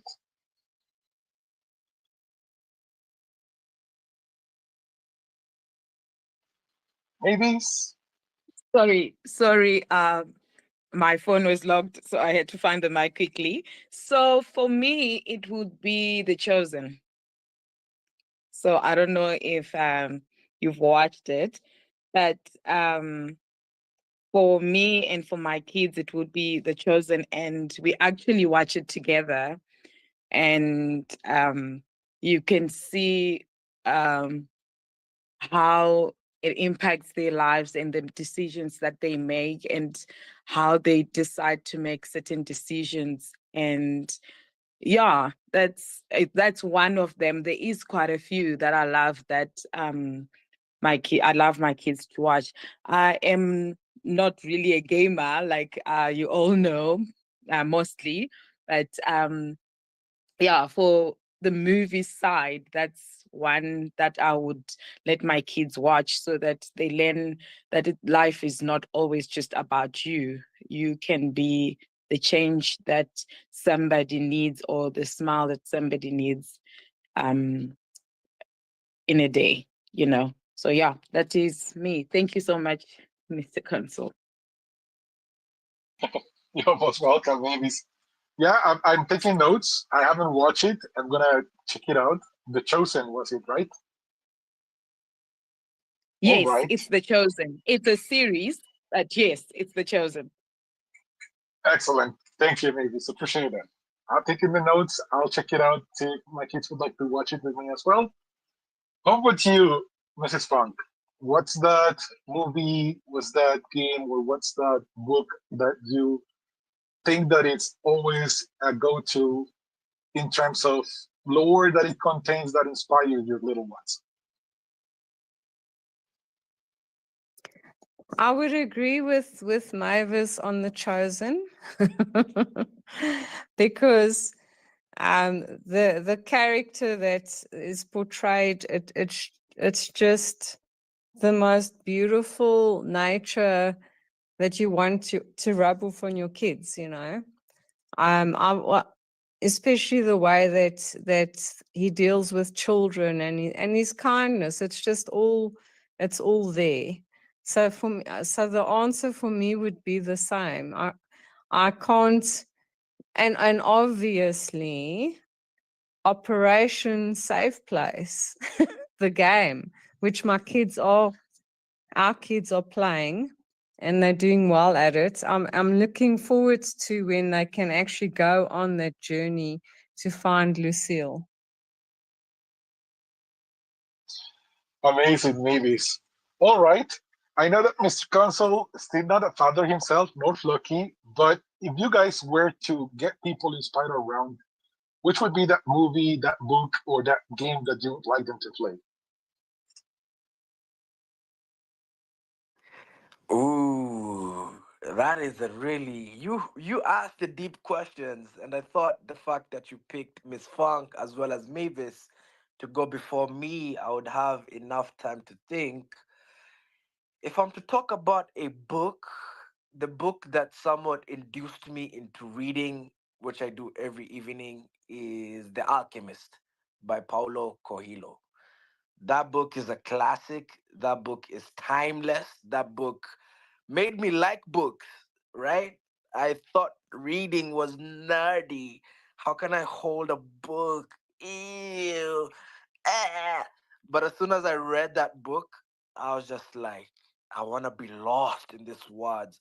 So that would be the book I would pick. I read it many years ago. I don't even think I can remember what its content was about.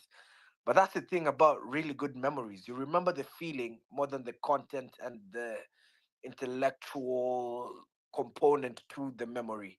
It made me feel good. It made me feel like I can trust the universe,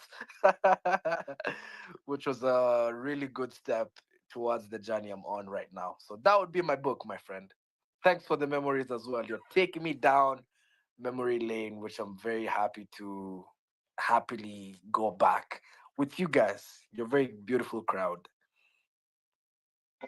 Appreciate that, Mr. Consul. It's a really good pick indeed. Paulo Coelho has brought some masterpieces, so it's a good one for sure. I remember the book that my mom gave me to El Caballero de la Armadura Oxidada. The Night of the Rusted Armor, I believe.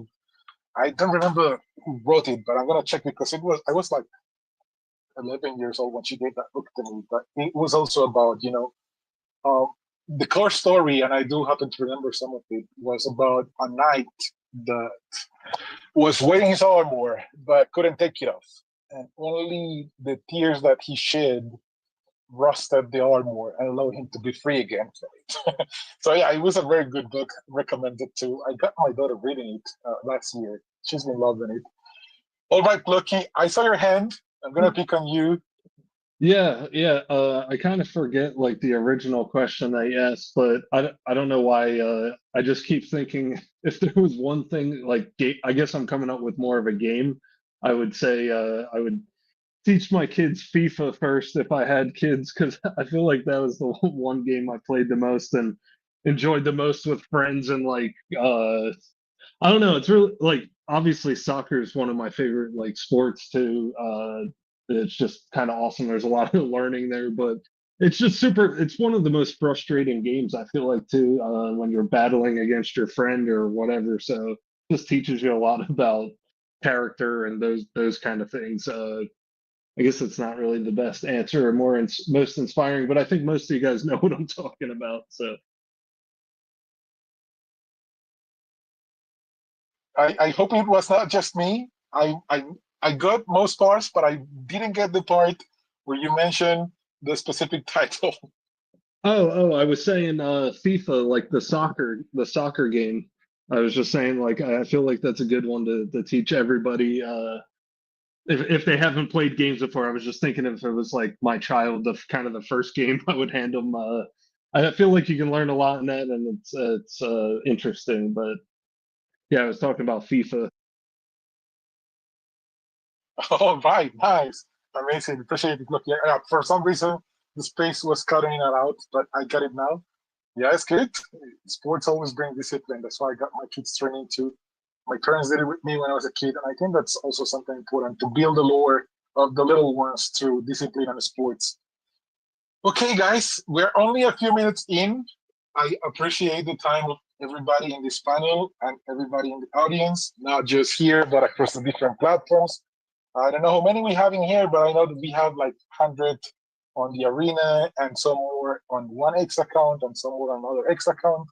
Alex is probably streaming on TikTok and Instagram and God knows where else. But yeah, to everybody who's been listening to this conversation, much love to you. We appreciate you. We invite you to be more involved in our community on all of the activities. And yes, it's a big family that has space and love for all of you. You want to be part of this because we are building a $1 billion community. Not just a $1 billion game or platform, it's a $1 billion community. It's a community that by design wants you to become rich, wealthy in every sense of the word, not just financially, but also from within.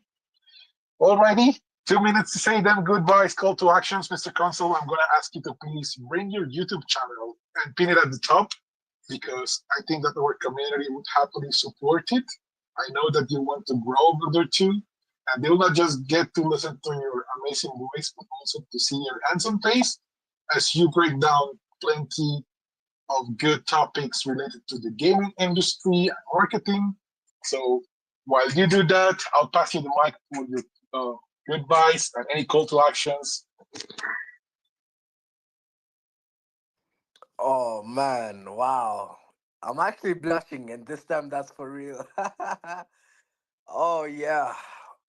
3 days ago, because of the power of the community, finally we got over 300 subs, which to me just feels worth celebrating, especially if you go about it organically. It's not easy, but it's the journey. Once again, the law, it's you becoming, you overcoming the obstacles that I've somewhat been on with this channel. Thanks, man. Thanks for really calling that out. I pinned it up during the spaces because I thought, you know what? Looking at the analytics, I get a lot of attention during this time, so let me pin it up. And you just had to mention it. I appreciate you so much, Mr. Such Choice. Thank you so much. And thank you to the other panelists. You guys always share your hearts. Your stories are stories I deeply resonate with and I deeply wish the world gets to hear about. Shout out to you, Mrs. Funk. Thank you, Mavis. Floki, you sound a lot like DeFi Zoo. I even had to DM you, like, DeFi Zoo, is that you? That You've made me really remember a good old friend. that's my brother, but I'll tell him you say hello. Tell him I say, get back in the space. Okay, That's my guy for sure. I will. I'll send along the message. Lucky, my brother, thank you for showing up, for supporting back, for never surrendering. For me, it's hugs and loves for you and the family. DeFi knows that too. But yeah, your goodbyes, any call to actions, wrap us up, and then we go with the ladies to close this space. Oh, I was just gonna say, yeah, if you haven't, I was just looking up Mr. Consul's YouTube and trying to subscribe to all his stuff. So if you haven't yet, yeah, jump in his stuff, subscribe, add more. You got the 300, but we need 3,000, 300,000. Keep going, you know. I want that for everyone as well too, if that's what you want. So yeah, keep it going. Let's go, Lucky. Thank you for showing up, brother. Appreciate you big time. We got Joshua back up, which means that we're going to have the beats for the closing too. Appreciate you, Joshua. Thank you.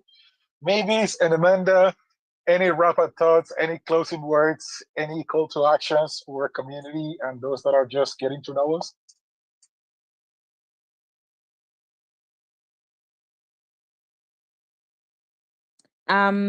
Thank you so much, Say Choice. I just realized that earlier when I was speaking, I finished speaking and I said, thank you, Mr. Consul.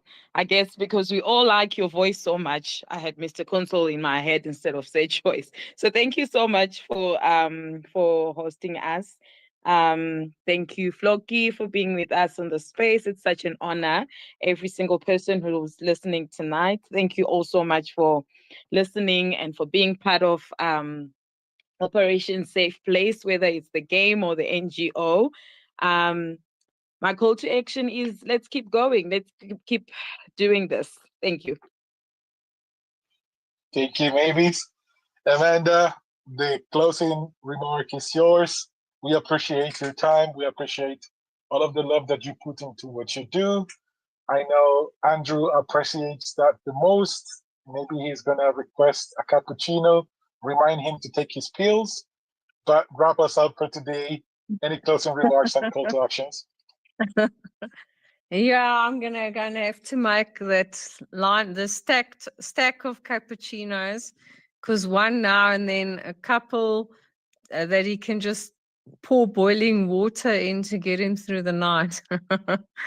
My call to action is let's continue to create awareness about how we can improve the world for those around us. Let's continue to create awareness about the good things and shine light on the bad things so that people can avoid the bad things. Over and out. Amazing, Amanda. Thank you so much, Amanda. Appreciate you all big time. Thank you for being here. Joshua, the stage is yours. Some closing remarks and play the beat. We say goodbye with our theme song. Hey, yeah. Can you hear me all right? Loud and clear.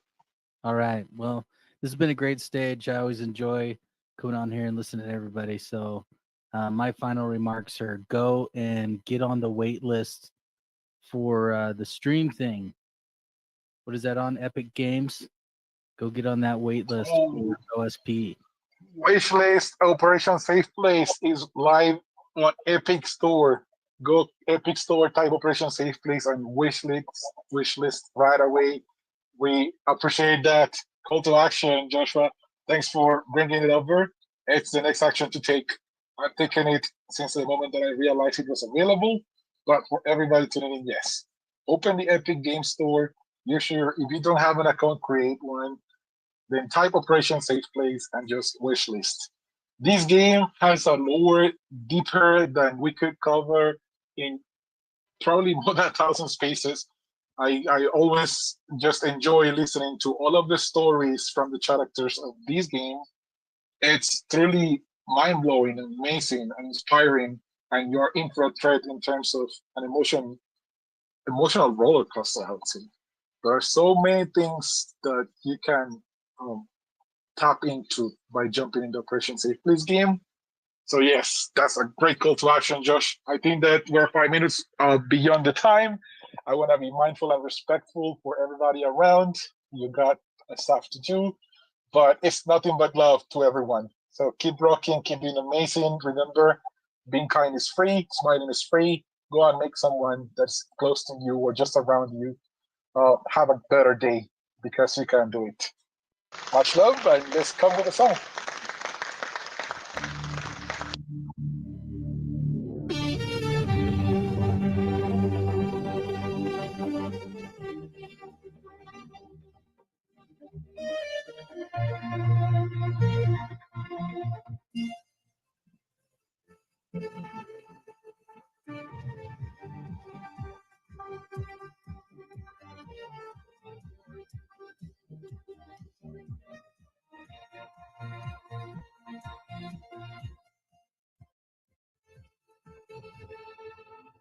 In a world full of darkness, the light breaks through.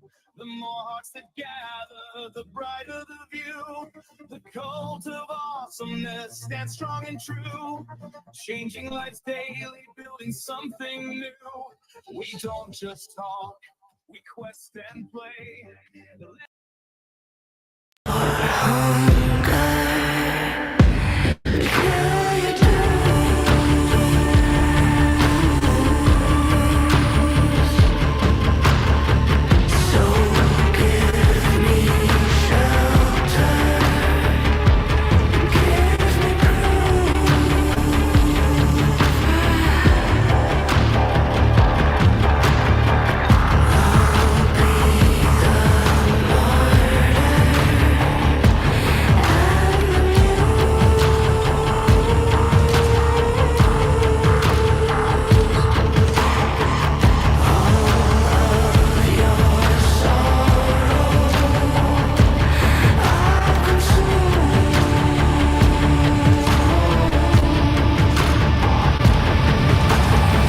As a young boy, I had this fantasy, this dream, that I could one day become this warrior who had the power to change things in this world, to set right the injustice, to defend the weak, the innocent.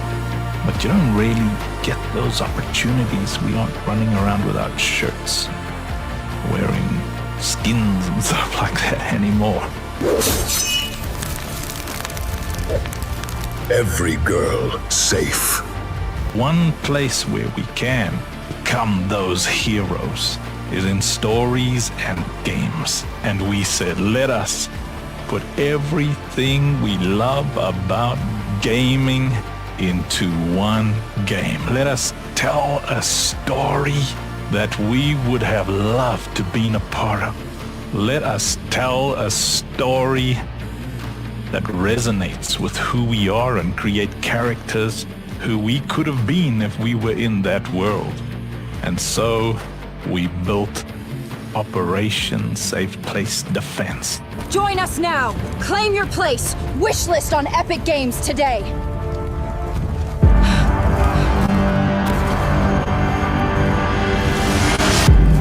We need you, Commander. Go and wishlist now. We need you, Commander. Andrew, I'm part of the Operation Safe Place Defense development team. We are very passionate and fired up to create an incredible product, and this is our investment presentation.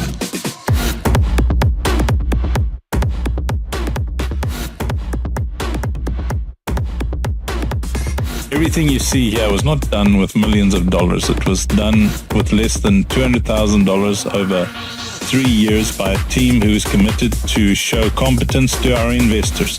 And our big goal right now is to go to the next phase, which is to generate metrics. Next phase is metrics. Retention, velocity, marketplace volume. Data talks, and we're listening. We want to build out our infusion system. Infuse items into items. Stats stack, passives persist. Smart combos turn decent gear into disgusting power. And our Citadel delivery platform. The Citadel is your marketplace and creator hub. Trade NFTs, launch clan tokens, tip creators, and track real-time analytics across every game mode. And that is going to cost upwards of $400,000. And you'd ask, well, why do you need more for a delivery system than you do for a game? Unreal, marketplace tools, and AI cut costs. We ship more game per dollar and spend where it matters. The game tools are cheap. The economy isn't. Citadel needs airtight contracts, blazing speed, and flawless UX. Well, to build the true economic delivery system that we would like to build means we've got to build a lot of things from scratch. And yes, we're jumping into the multiplayer side of the game. We're doing the MOBA and we're doing the Battle Royale version, and the multiplayer aspects of this extremely unique gaming ecosystem is a big priority for us. We'll be doing that. And we can keep doing that because it's a lot cheaper and easier to build the game because of the amazing tools on Unreal Engine, the Fab Marketplace, and AI. But to build the economic ecosystem, that we got to build from scratch. Talking about cutting-edge, highly disruptive tech that makes on-ramp, off-ramp, and non-custodial wallets completely invisible for Web 2 players to come into our ecosystem. Web 2 players, zero friction. Our non-custodial wallets sit under the hood. Secure, instant, invisible. You just play. This all with the understanding that our game requires thousands of NFTs per player to play endgame content, which drives a very robust play-to-play marketplace. Endgame needs depth. Thousands of NFTs per player means real roles, trading, and a meta that never sleeps. But to see this thing in action, to really see the potential of it, we've got to do it right. But we can't build a complex social-fi, DeFi, info-fi system like we want to build with this incredibly robust player-to-player marketplace the same way we built the game. This isn't a figure-it-out-as-you-go-along thing. This is highly complex with contract systems that have to be watertight, because if we're going to build a highly profitable game in Web 3 that depends on player-to-player transactions, mass player-to-player transactions, it has to be secure, it has to be smooth, it has to be fast, and it has to be done competently. High volume player to player trades demand audited, gas smart, fail safe contracts. We don't wing this. We don't burn budgets on legacy tech just because that's how it's always been done. Tradition isn't a strategy. If it's heavy and slow, it's out. We're not spending tens and tens of millions of dollars unnecessarily on some antiquated system that ignores what's already available technologically. We're doing this efficiently. Tech's on our side now. Engines, marketplaces, and AI let indies ship more per dollar. We're capital efficient by design. We're watching our capital expenditure so that there is maximum profitability. And in the end, our goal is not to raise 60 million or 20 million or 10 million. We've worked out that this game, when it's done and dusted, is going to need around about 4 million US, and that includes the full single-player campaign with exciting cinematics, awesome multiplayer in the form of MOBA and Battle Royale modes, all based on first-person tower defense, which will be on PC and on mobile and on browsers. Third-person tower defense shines here. Fight, place, and upgrade in real time. Skill plus strategy, all supercharged by our infusion system. All utilizing the same NFTs across every gaming mode. Single player, MOBA, Battle Royale. Same NFTs everywhere. Earn once, play everywhere. We'd love to show it to you. So send us a mail or contact us directly, and let's sit down and get this thing done. Remember, we came here to change lives.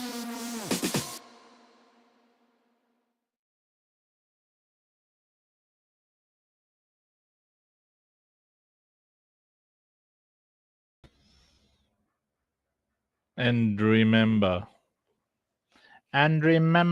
we came here to change lives. I switched off my camera because I'm like sitting here with my shirt off again. And I thought I was going to just end the stream, you know. But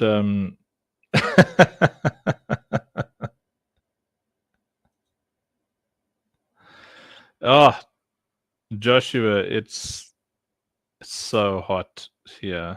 Oh my word, man. I honestly, I feel like I was so happy, you know, winter was so nice. Oh, my beautiful wife, thank you. I'm going to switch the camera on, then everybody can look at you again and see how lucky I am, my love. Can tell Sir Choice I just delivered the cappuccino that he ordered for me. Yeah, I don't have Senior Choices listening, but I have just received delivery of the cappuccino that Senior Choice ordered for me. Muchos gracias, Senor, and thank you, my senorita. You lekker thing. Let me see. I don't know. I'll probably be sitting in the dark if I switch on the camera. Let me just check. What do you guys think of those investor presentation-y things? It's pretty sharp. So I'm doing the next one I'm doing is called Why I'm in Web3. So Joshua, we gotta talk about these videos, man. How are we gonna? When I say we, obviously it's a royal we. I'm mostly talking about you. So it's probably just like nice pictures, moving pictures, kind of a thing, eh? Because these tunes, you know, singing about AI, I don't know. How are we gonna do this? Maybe a bit of help from VO3. Because we can take a picture and turn it into a video.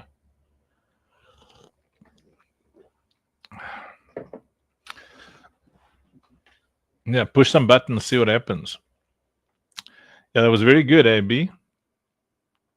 I have to now bombard Mrs. Wilmot, aka Mrs. Funk.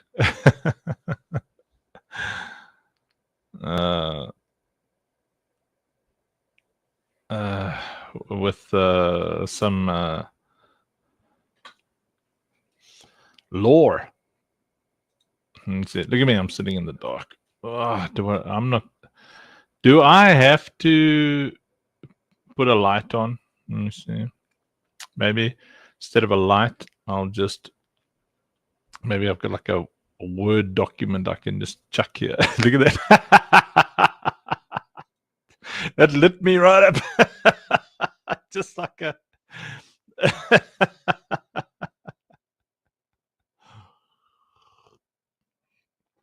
As Josh, Josh Ewer. Yeah, I just threw a huge screen up.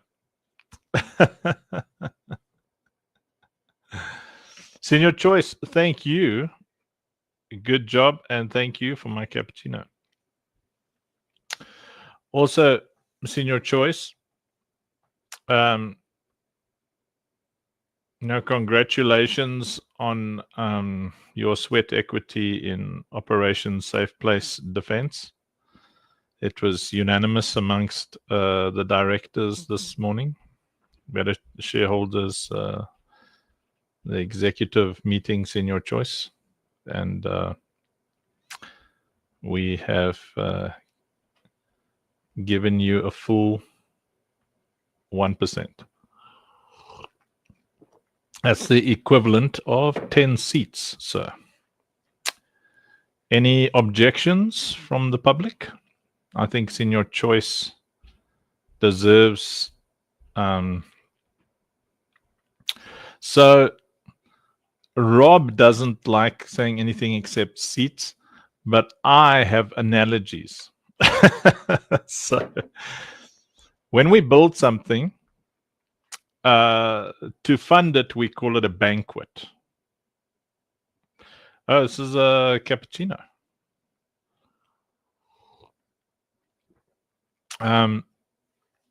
So yeah, because Senior Choice is head of community, and this is his full-time job, so when we identify lifelong equity relationships, we don't wait and mess around. Okay, so here we go. Goes like this.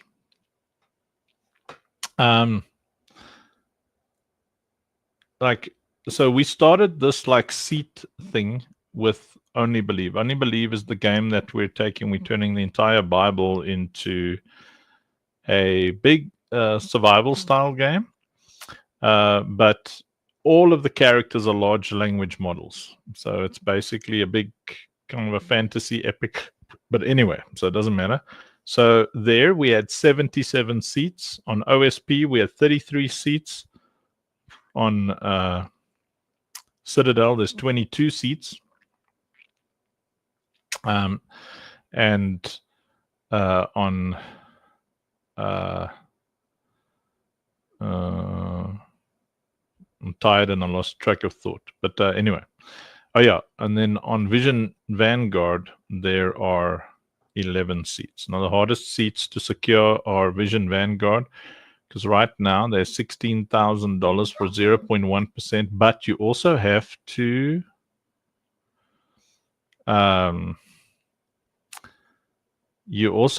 to qualify to buy a seat in Vision Vanguard. And how the seats work in our setup is, our desire is that our games and our ecosystem, everything we do, are completely community owned. If we can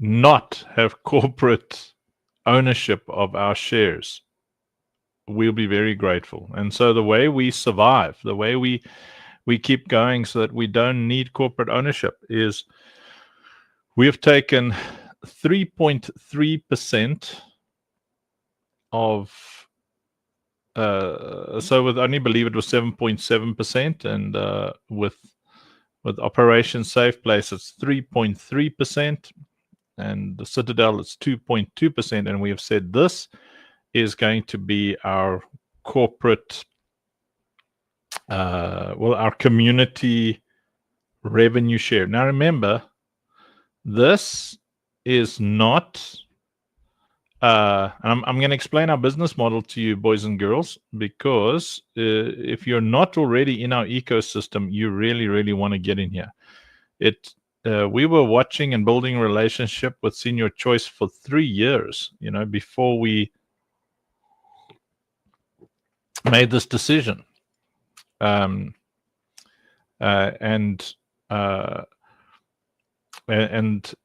you would think that, like having 3.3% of a company is not a lot, but let me explain, to you why one seat is 0.1%.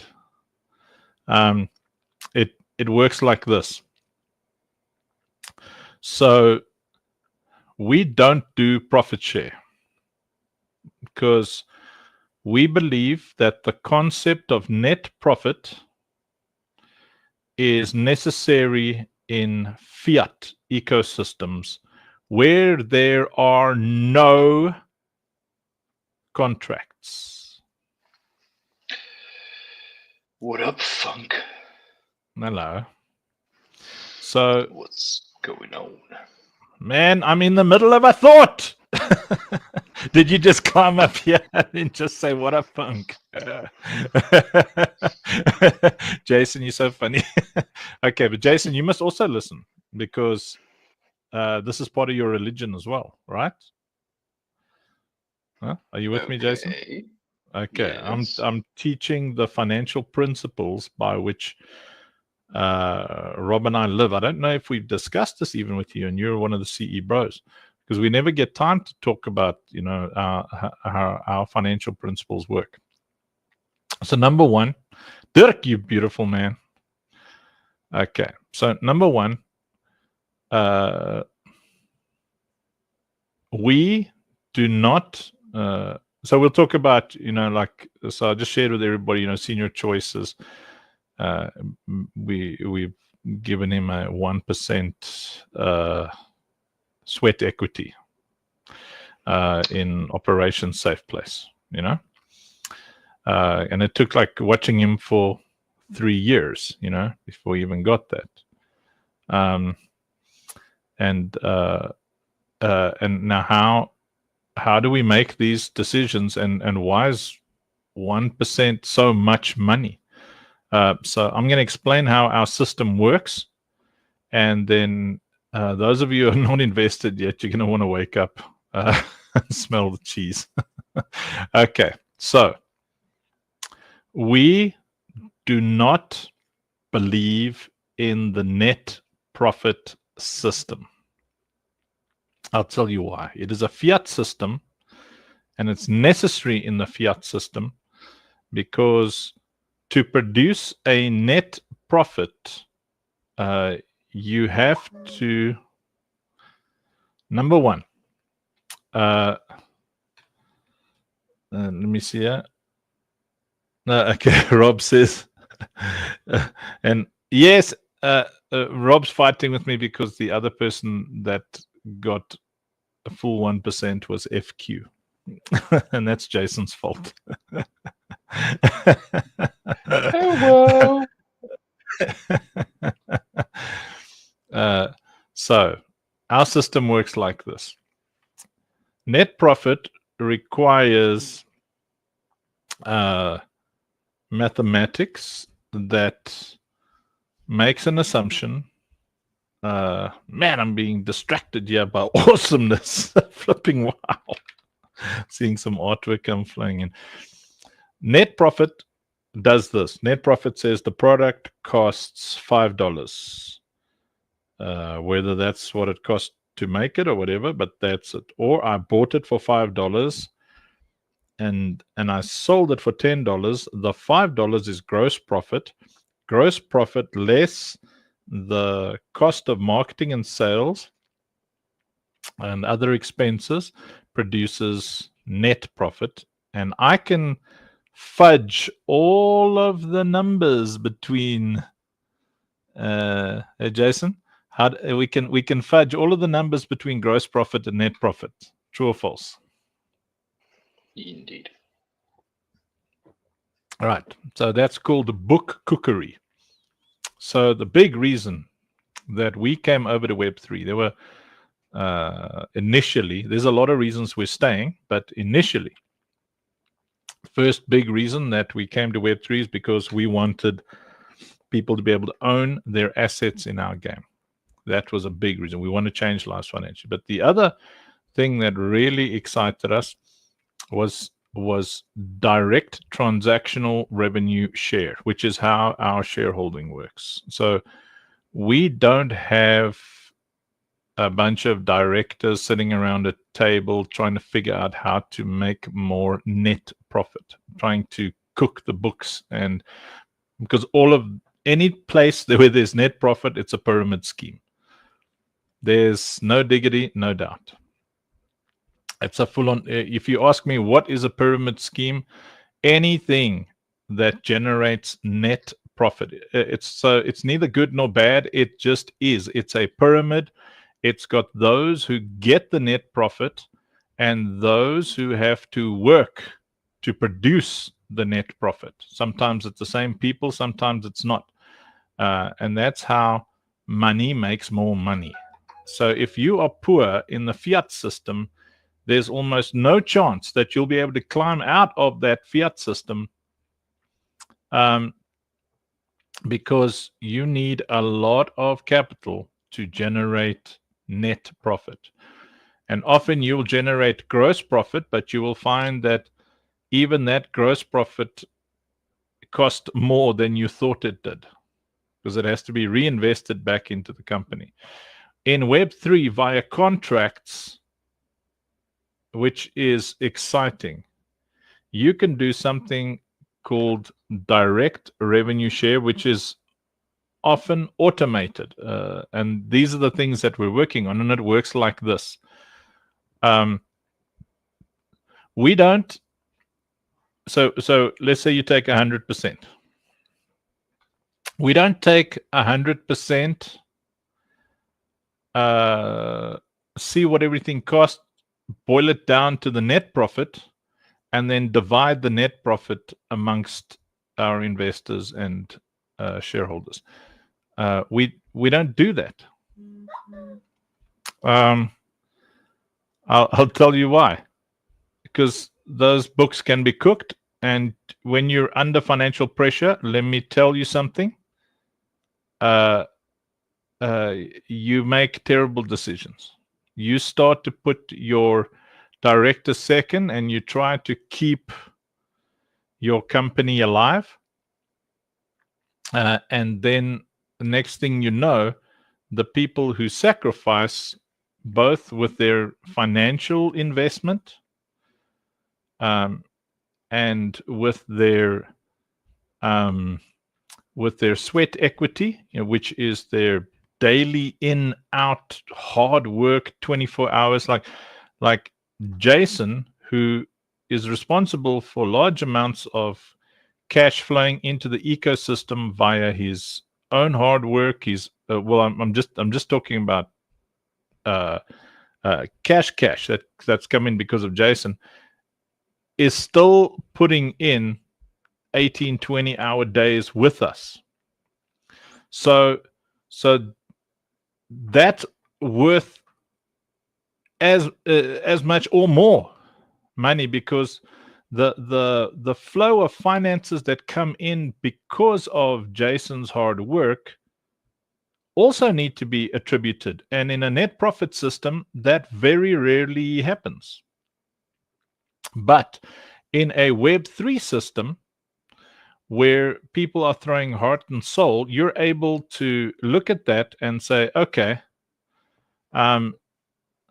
let's look at what that looks like in fair percentage, and let's have that come off if a mint happens. Hey, Hamad. So if a mint happens, so Hamad's a seat holder, so you'll enjoy this, Hamad. So a mint happens, someone buys an NFT. Immediately, Our maths doesn't go, what did it cost to put this NFT on the market? Our maths goes immediately 0.1% per seat. Straight, that's the maths. We don't look at the transactional cost. We don't look at what it costs to produce that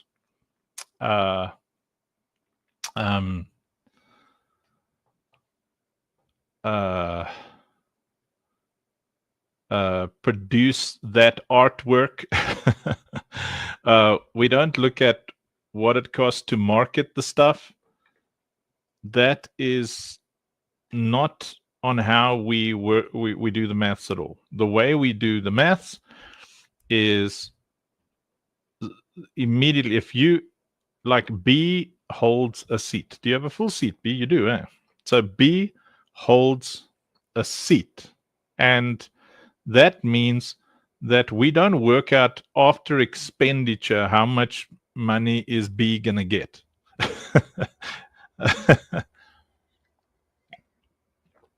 Yeah, we got to work on getting B to a full seat. I wanted to give you some of mine, but I don't think I can anymore. If I give away any more of my equity, I lose control of the company. I've given away just about all of my equity. Anyway, so stay with me. Don't worry, B. We'll figure it out. Okay, so maybe I must whip out my PowerPoint. Let me know in the comments if you guys are interested in learning how the financial system works here, because I think you'll enjoy it. So there are many ways to do well financially in our ecosystem. Okay, so B says yes. So I'm going to pretend I'm just talking to B, and the rest of you can fall asleep if you want. I'm just going to find my PowerPoint.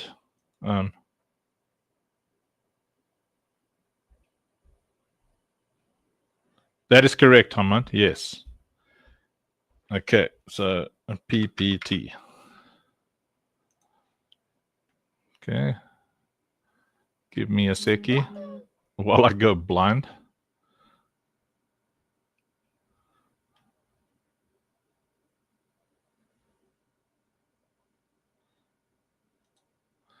And also while So Rob, in response to my constant cheesiness,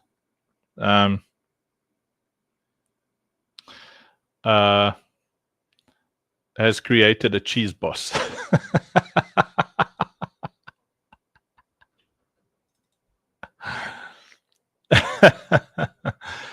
Yeah. Another person that we're watching in our sweat equity pool, and that we'll be watching for another, I'd say, 8 months or so, is one gorgeous and beautiful twisted tinker, Mr. Over Above himself. That man's been keeping me company for like a year. I don't know. I sat in that Discord sometimes alone working on so many things, and then he just hangs out there. Lately, he parks his character there, Jason, and then he's not there, so he's blushing me, but I mean, I understand the sentiment. Dirk, you're a great soul. Come at me, bro. Okay, I need 9 months. So at the end of 9 months, we have a baby. And then if it's a boy, it's a man trapped in a woman's body. Not invite, guest, damn it, present. Jason, did you know this about our financial model? Yep. Good. Good.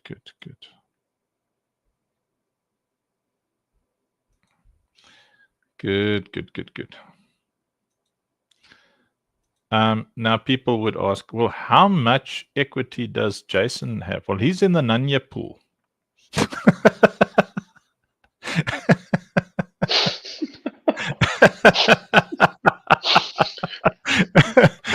Dude, I had a mouthful of food, man. You just made me almost die. That's the Nanya pool, like that. The place where you guys want to be. So you got to be responsible for a lot of miracles in our ecosystem. But that is the Nanya pool. That's where you really want to be, and you have to keep up with us. Only person I ever met who could keep up with me was Rob, and then I met Jason, and I was like, then there were three. But you see, yes. Did you break up or stop talking? Yes. No. You've got the Nanya pool, the Nacho pool. The Nacho pool, yeah. What's the Nacho pool, Nacho? Natural business. Yeah, Nacho. Yeah, the gaming trade. Yeah, it's awesome, man. And then we've got so Joey's also in the Nanya pool, head of Web3. Well deserved there. All right. Observe. This is how it works. So you would typically think you have you're in the Banta Pudu pool. That you are a seat holder, sir. You are in the everybody is jealous of you. I don't think any of you really realize what you have. Because I'm gonna let me show you. Okay, so a seat.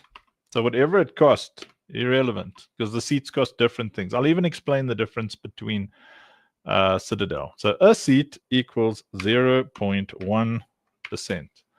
Right. Now, if you're in something like Only Believe, so remember, we consider because Rob doesn't, he says I mustn't put too many things in. So I won't do it for you guys, but in Only Believe, because it's so massive, currently it is $25,000 for a seat there, you know?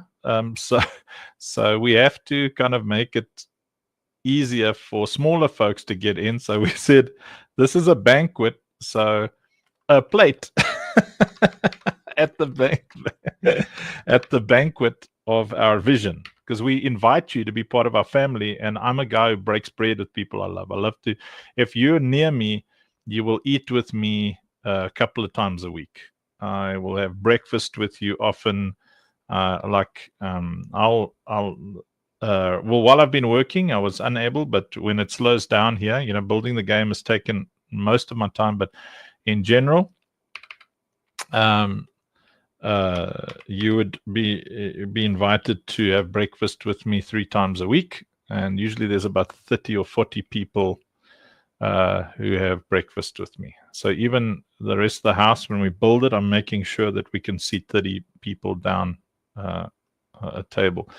Okay, so this is like when something is massive. So currently the seats, because they are within that $2,500 range, which we feel, you know, if people really want something, if they really believe in what we're doing, $1,000, you know, like, so in special cases, very, very special cases, we would allow a half a seat to be taken. But in general, you know, the minimum buy-in is usually around $1,000 because it is so difficult for most people. And like I mean, you won't like this about me, but if I have not seen you bleed with me and for me, I cannot trust you properly. I want people to share in at least a little bit of the suffering, and it sounds terrible, but the suffering produces value. So people will value what they have, and they will love what they have, and they will work to protect it if it has cost them time and energy. Okay, so a table. So this is how I determine. We don't make this public. We're making it public on Only Believe, because it's getting ridiculous there. Okay, so table is 1%, and then you get a room, which is a dining room, basically, which means you hold 10%. And entire project equals a banquet. So like I said, everything in my life is about us eating together, enjoying things together, because if you suffer together, you must celebrate together. Okay, so that first off. So you're still with me, B? I can't believe you're still awake, B. What's going on? It's like 9:45 at night. All right. Okay. So senior choice, you're with us, eh? So a full seat, a full table, these are a big deal, I mean, even having a plate in our ecosystem is a big deal. Hey, the mighty Broden. It's a big deal. But don't get too confused. Oh, cool. So it's only 8. What is it now? 9 o'clock. It's 9:15 for B. Okay, so she's got 15 minutes before bedtime.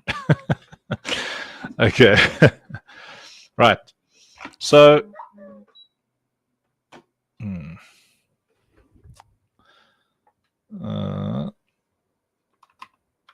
so now what is this 0.1% of? Okay. Well, there's a bunch of things that happen, and we're going to start off in the OSP ecosystem. Would you guys like me to take all of these other seats and tables and plate stuff off and just leave it at a seat? Let me know if it's too complicated or if you understand the concept and the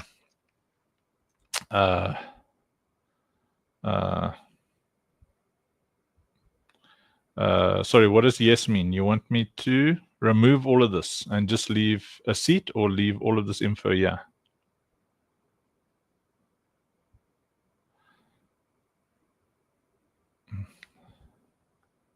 Okay, here we go. So I'll simplify. Okay. Right. So what does a seat give you 0.1% of? All right. So here's how it works. So what just happened now? The Doksuki collection. Yeah, you own a seat, therefore that's what matters to you. Yes. So Broden is a seat holder, B is a seat holder, So okay. Hamad's got a seat. Okay, so that 0.1% starts off here.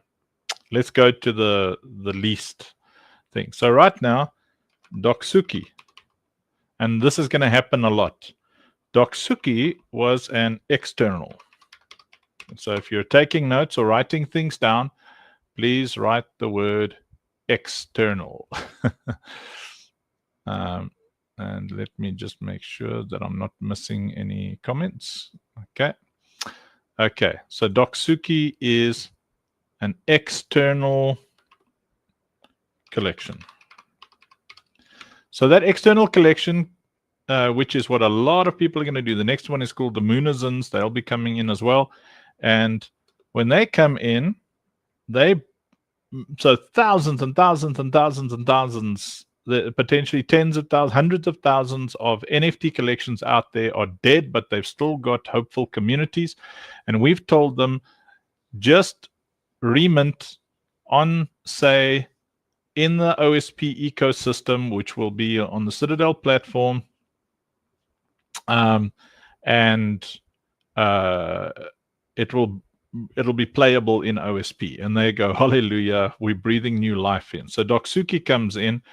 Joey has worked hard for years to build that community, and then the Doge ecosystem went flat for the Doginals and stuff. And then Doksuki, which has this incredible community, suddenly it just just went quiet. So obviously Joey is our head of Web3, and he said, listen, with the understanding that many people are going to be able to bring their collections into the OSP ecosystem, he'd like to be first so that we can test it. So what does that mean? So that means that they mint,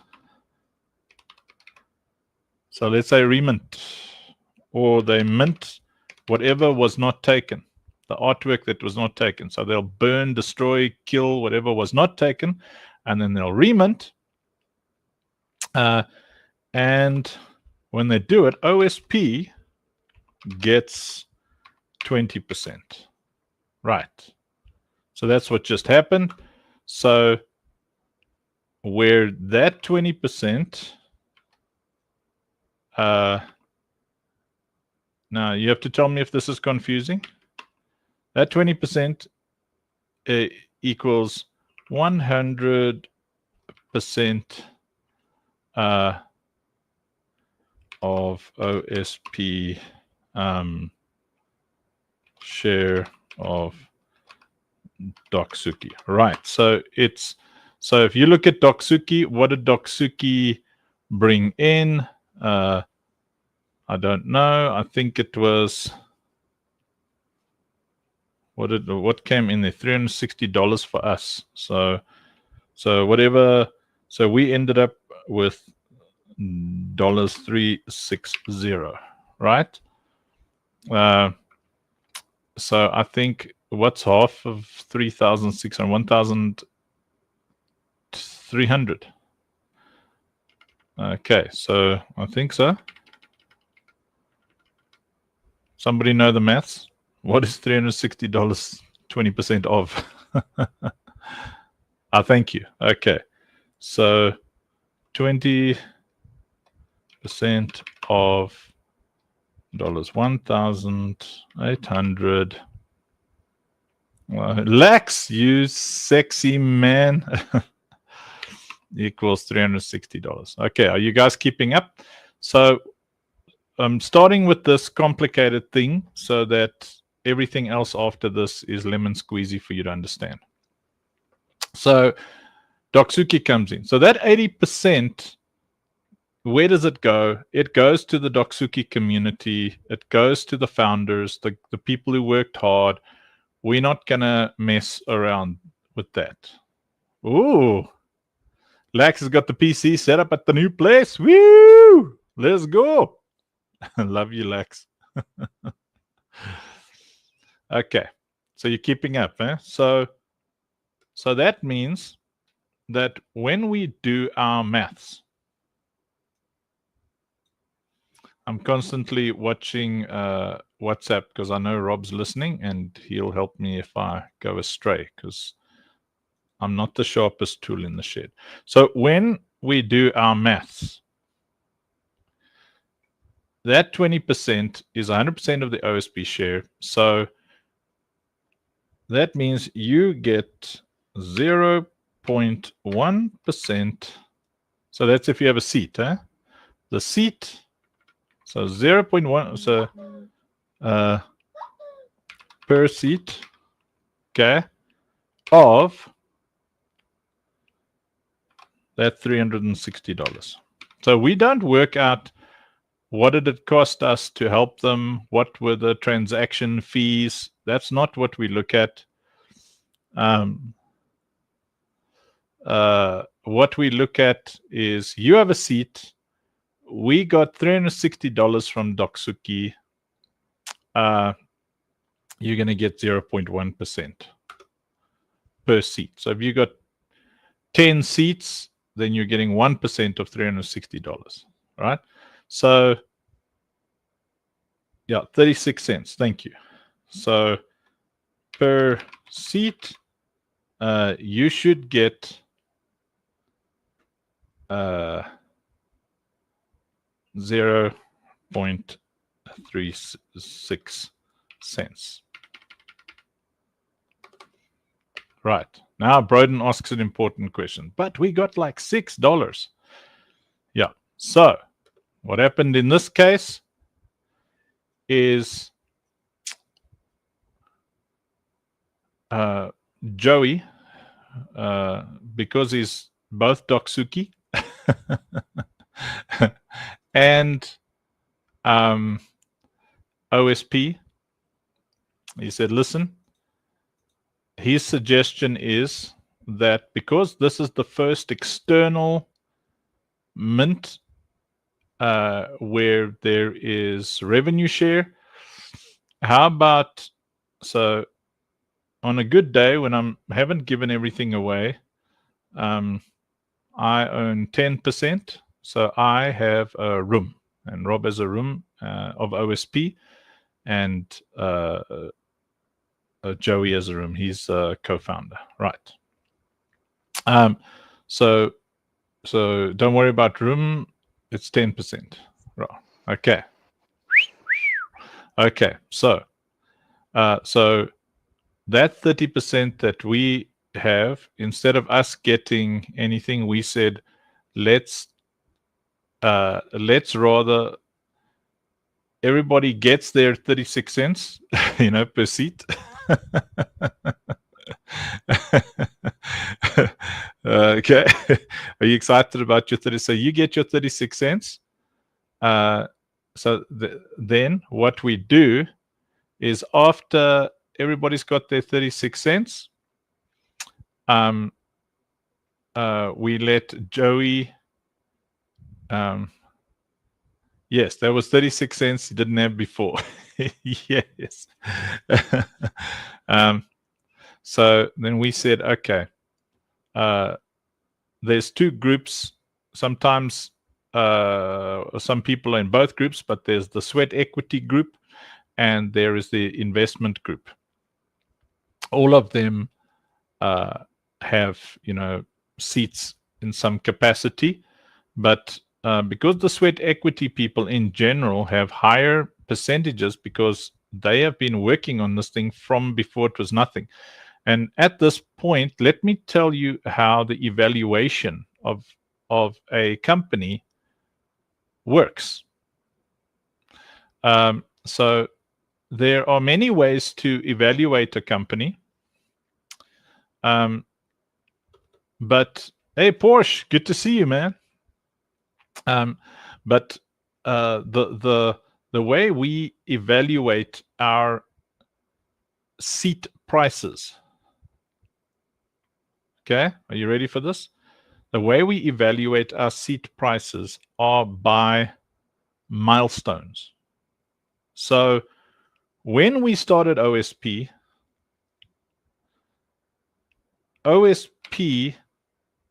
as an idea, yeah, okay, you unpacking that while I unpack this. Okay. So OSP as an idea with no proof of competence was worth potato.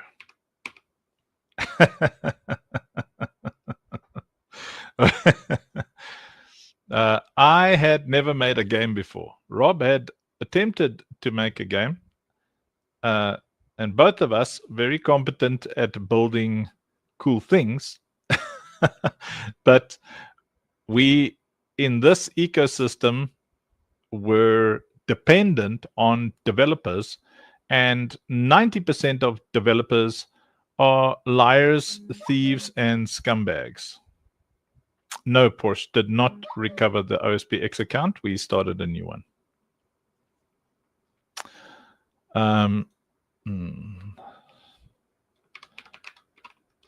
Just answering something here.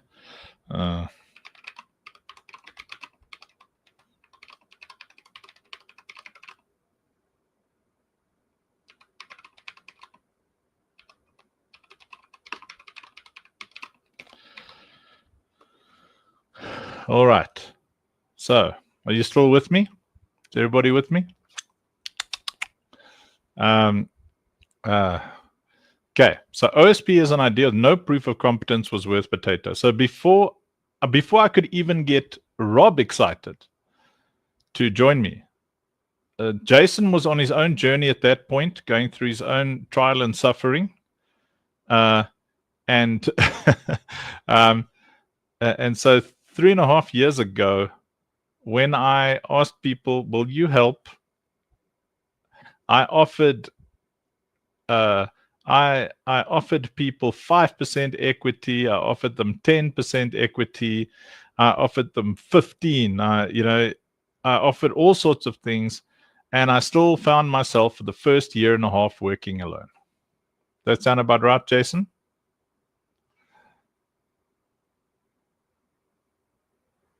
Okay, I think Jason's. Yes, sir. Nope, sorry. Oh, there you are. Yeah. I was muted. So, My bad. so in the beginning, you're offering people equity because your company doesn't have proof of competence. It's got nothing to show. It's got no money. So because it's worth less, there is actually no evaluation other than thumbsuck, hope, dreams, and comparison to other similar projects. That sound about right?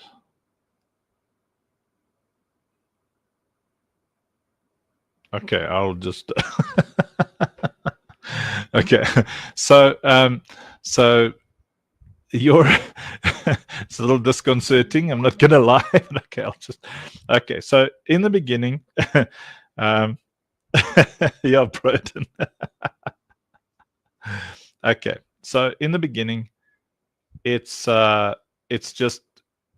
worth a lot less to everybody else, not to you. You believe in your heart, that this thing is going to work. Like, I knew that I know how to build communities. I knew that I'm creative enough to build this thing.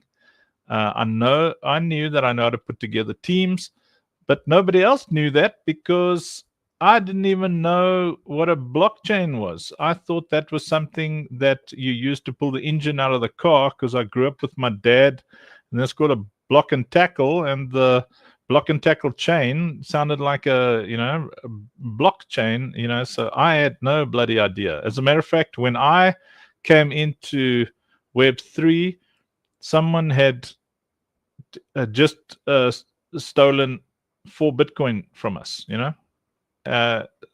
and we didn't even realize what the hell was going on, because we didn't even know what Bitcoin was. Someone just told us it's a good idea, buy 4 Bitcoin. At that point, Bitcoin was like $8,000 or $9,000, and by the time they stole it, it was like 14 or 15. I don't know how much it was, but it was more than what we bought it, and we were like, crypto is a scam.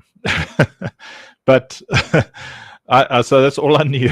I didn't know anything, and I only came into Web3 because I was Googling. There wasn't any AI yet.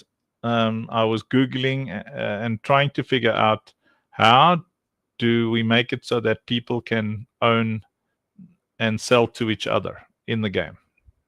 So I didn't have any idea of how it works. So the company valuation, if you had to look at my level of knowledge, my ability to pitch an idea, that's why other people could raise millions and I could not, because I didn't even know what the hell Web3 was. So in Web3 space, I couldn't, So I just worked, and my goal was to produce an MVP, and I produced 3 terrible MVPs because I didn't even know what to ask or how to speak to the devs. Because you don't know, you just have no idea. It's like if I tell you, right, it's possible to go to the moon, and if you land on the moon, you're going to get $1 trillion.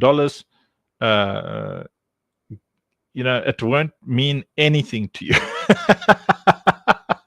because unless you've, unless you've been in, that world for long enough, you have no clue. And on top of that, I'm a very, very slow learner. So the OSP as an idea with no proof of competence was worth potatoes. So I was trying to offer people to help me because I didn't have money. Like, I'm an NGO guy. I've never had money. I don't, never owned anything. Even the awesome house and the life I live, we put this all in the name of a. It's all in the name of a NGO, so that when we have raised up enough leaders and stuff, everything we own goes to the next team who takes over this NGO. Like, I've never in my life thought in terms of ownership. I've always thought in terms of flow, because ownership is a chain. So I I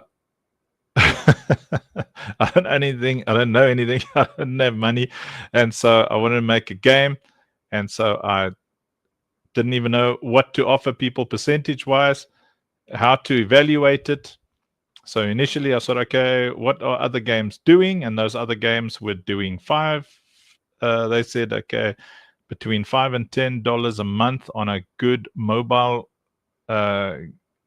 game. I think at that point, like up to $10 on a good live service game with in-store purchases. So I said, okay, let's work out at $5 a month.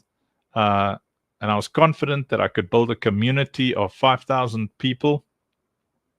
So I didn't think in terms of 50,000. I didn't think in terms of 500,000. I just said, okay, if I build a business model with the goal of $10, so everything I do in my power is to get the average person to spend $10, so that averages out. So the guy who spends $100 caters for the guy who only spends $1, and it averages out to like $10 per person.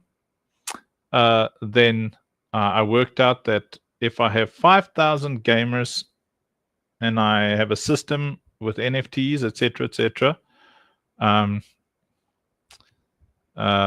yes, turn me into a river dam. Amen, amen, amen. So I work out 5, and that, that's how my maths went. So 5,000 players spending an average of $10 amongst all of them gives $50,000 a month. That is $500,000 income every 10 months. Well, yeah, so every 20 months is 2 million. So I worked out, okay, every 2 years, around about $2 million income. So that meant I could evaluate it safely at $1 million. I said, okay, I'm going to half that, and then I'm going to say that that 10% of my company was $100,000. Now nobody believes you because have you made a game before? No. Do you understand? Do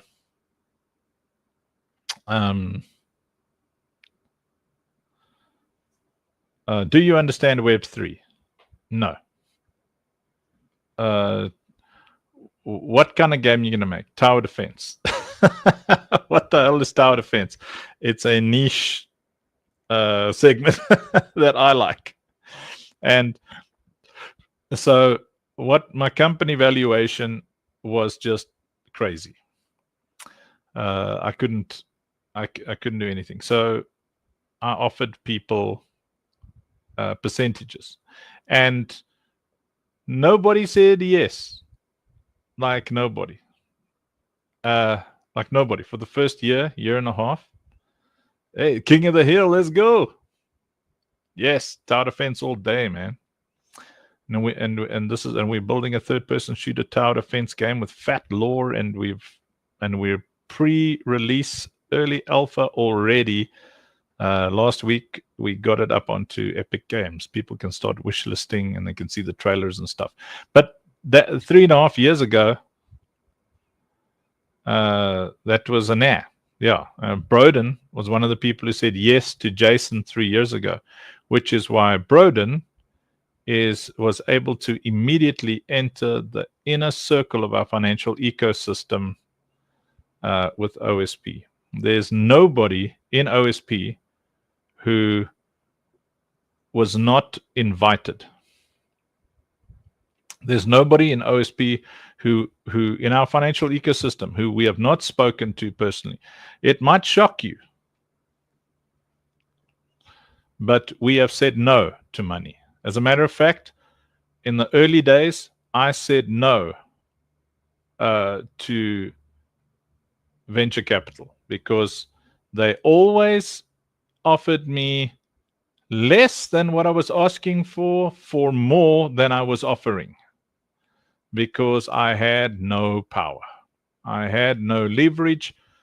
I had no way to accurately determine the evaluation.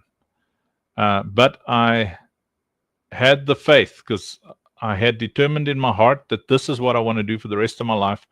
And as OSP is our first major project, I determined that I will work towards building the minimum viable product, which is the MVP, every single day, and I will learn what I have to learn. And I committed myself, as I always do, to 1,000 days. So the 1,000-day rule is really something I learned from reading and watching the Fortune 700 companies' central success principles. And I had this friend who was very wealthy, and he would always fly over to Fortune. This is now in the 90s. Yes, I've been around since the 1900s, in the late 1900s. So he would fly to the States from South Africa and go to these conferences and camps and stuff for the Fortune 700 companies. And those people did not even, you weren't allowed to record anything while you were there. You weren't allowed to, take photos, film anything. You couldn't, phones couldn't really record properly yet. And the only way that I could get information from him, because I grew up so poor, I knew nothing about money. And the only way I could find out was I would sit, a great guy, his name's Freddie, and then I would sit with him or drive with him wherever he went, or any chance I got, and I would ask him, what was really impacting for you over there, and one of the things he said was that at a certain level, when you've achieved certain goals, you will not need to work more than 2 hours a day, 2 to 3 hours a day, to sustain the level of success. But until that point, you have to commit every waking hour for 1,000 days, the 1,000-day rule, to the success of that company, because it takes 1,000 days and this is important, and you guys can let me know if the stuff is boring. If one person finds it interesting, I'll continue. But it takes 1,000 days in nature. If you graft if anybody knows about botany, tree grafting, so if you graft a particular kind of apple that you would like into a tree that already has shot roots and all that kind of thing, you can determine that in 3 to 5 years, it's going to bear that particular fruit and it's going to taste the same. So there's a rule of nature that the Fortune 700 companies live by. Great, I'll continue. Thanks, guys. So there's a rule of nature that the Fortune 700, the Fortune 700 is top 700 companies on earth, and this was specifically in that time. This rule of nature was that 3 to 5 years before you see fruit, and that is if you are grafted into the right stream of thought, stream of consciousness, right strategy, right team, and that's a big if. A normal tree, an apple tree, you put the seed in the ground, it will take 7 to 10 years, and you won't really know what the fruit is. You started from scratch, takes 7 to 10 years. So I knew enough about business already. I knew enough about community building, and I had the wisdom to pursue the right mentors. And I determined which mentors I would pursue in Web3 by how they spoke about their enemies. Anybody who knows me well enough, and Jason can certainly testify to this, is if the moment you're in my presence and you accuse somebody of something as if it is fact. So if you come to me and you talk about what someone else did, or something that you suspect, as if it is fact, our relationship is over forever. I will never reconcile with you. I'll never have anything to do with you again, because in my spiritual view of the world, where demons and angels exist, those are demons. People who do that to me are demons. I do not. It's a very serious covenant that I have. I live a life of covenant. So I will not even listen to a single teaching. You say, don't throw the baby out with the bathwater. I will take that baby, the bathwater, the bathroom, and the house, and throw them all out. I don't want to have anything to do with people who speak their assumption as if it is fact. When it comes to accusation, I don't mind theorizing. I don't mind you saying, listen, I think this might be happening. I don't, but when you, so going into Web3, I looked for mentors, and the first thing I wanted to know was, how do they speak about their enemies? How do they speak about, to assume only makes an ass out of you and me. Yeah, exactly.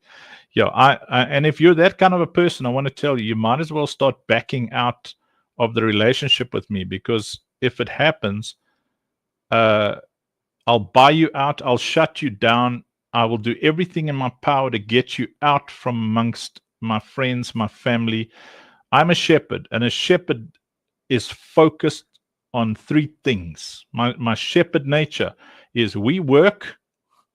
That's what a shepherd does. We work, we watch the sheep, and we wage war on the wolves. That's what we do. Like, we work, we watch the sheep, and the sheep are those who contribute. They don't necessarily lead, but they contribute. And that was the first thing. So I came into Web3 with at least enough wisdom to find shepherds. And one of those shepherds' name is Leon Abud, who maybe some of you know, maybe you don't, from Unfungible. And I listened to how Leon would speak, and I gave him opportunities to lay into people who had done him in financially, people, in the space, who had rugged projects, all that kind of thing. And there was not one point where Leon, because he had all this other wisdom, him and Charbel, Kermit, who's quite a major alpha caller. They got tons and tons of wisdom, but what I wanted to hear first was, how do they talk about people who have let them down? And both of them just honor. And so I said, okay, these guys will be my mentors. So they had a little program where you paid like a little bit of money, and then they were, and this was in the beginning. I mean, they don't do it anymore. You can't afford them anymore. They're so major now. But I was lucky enough to be able to do it when they were kind of starting. Leon does YouTube vids, and he does X vids, and they're really worth watching. He is sharp as a tack. And anyway, and that was my first mentor. So I had the privilege of grafting my desire for fruit into the wisdom of trees that already had shot roots in Web3. But still, I had the same airy-fairy valuation of the company. So I knew that if I just stuck to my guns and I applied everything, so Leon Abud and Charbel gave me this to-do list, which I set myself to do, and I said, I'm going to do this for 1,000 days because of what I'd learned from the Fortune 700 companies. And I encourage you guys, if you want to make anything work, you can only judge whether or not it's working after 1,000 days. If you've got a good strategy, stick to it. Okay. All right. So in those early days, while we were building,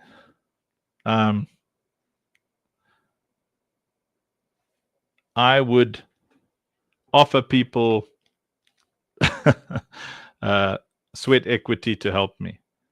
Nobody said yes.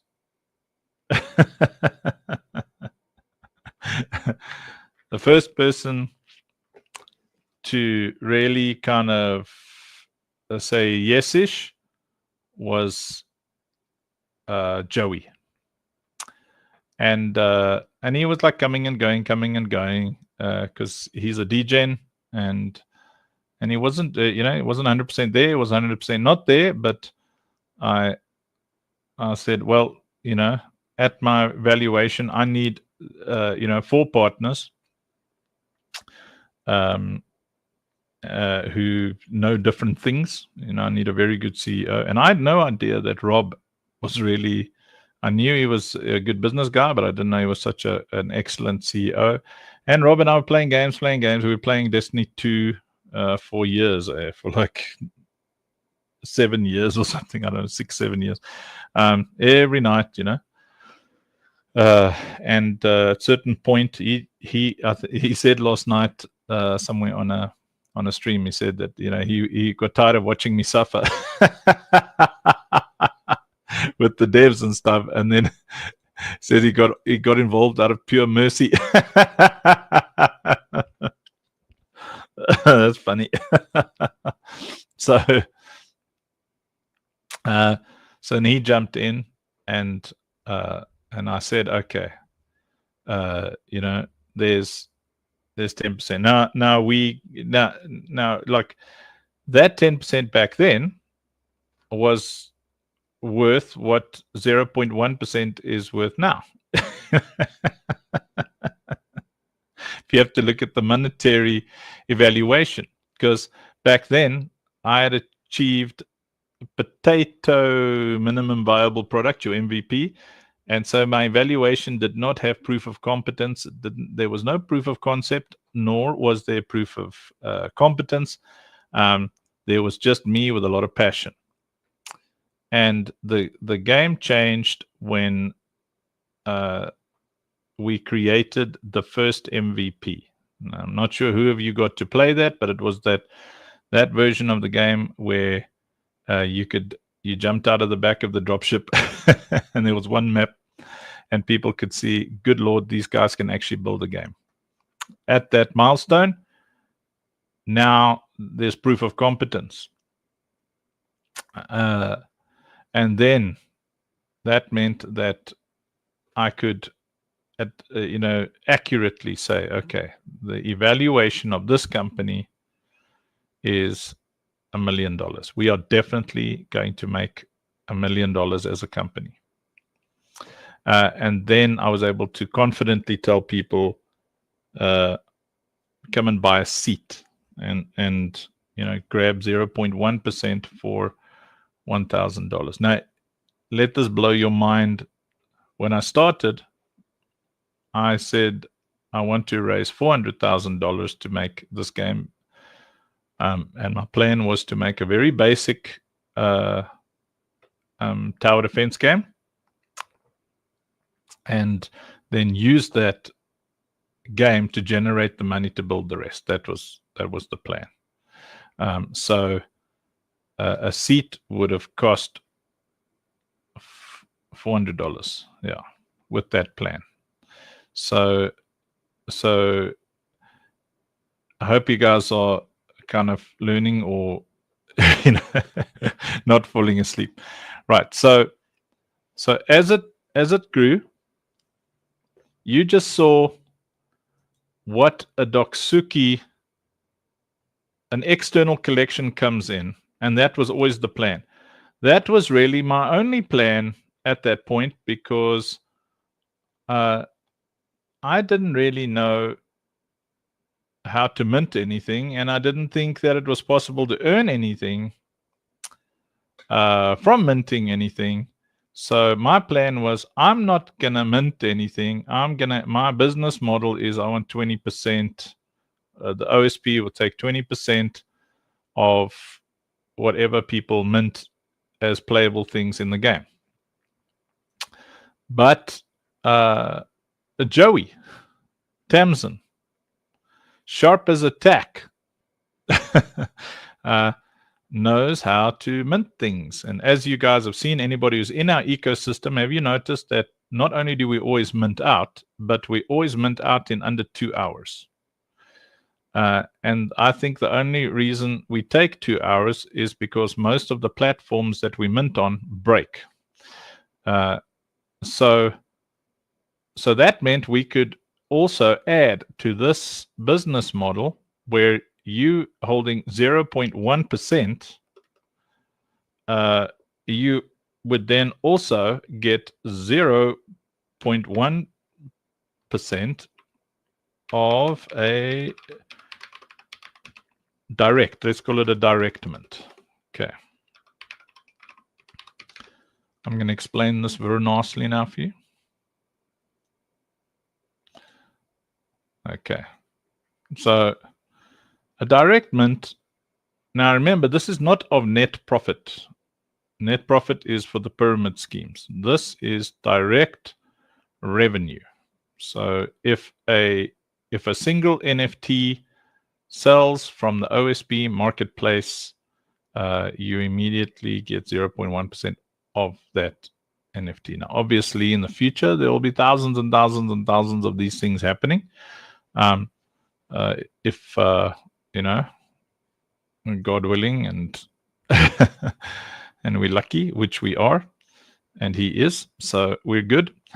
So that gives you 0.1% of a direct mint, but also, so that's of the income, but also you get 0.1 because it's ours percent of the team allocation of the NFTs. So what does that mean?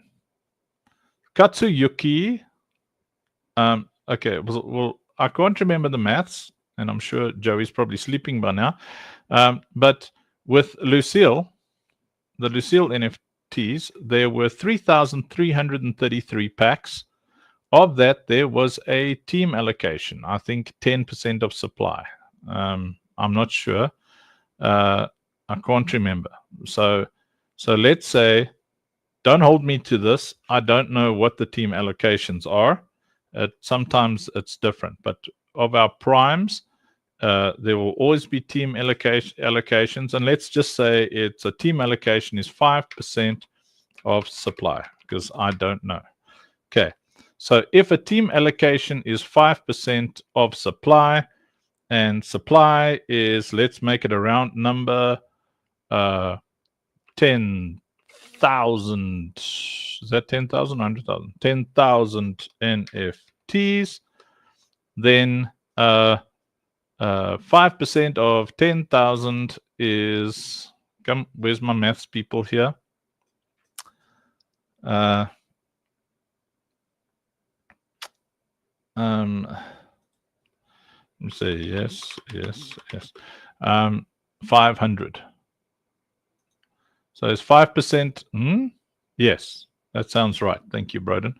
So that equals 500 NFTs. Right. So now that's the team supply. You, before that mint even starts, you get 0. That, because that's per seat, huh? So 0.1% of team supply, which means you get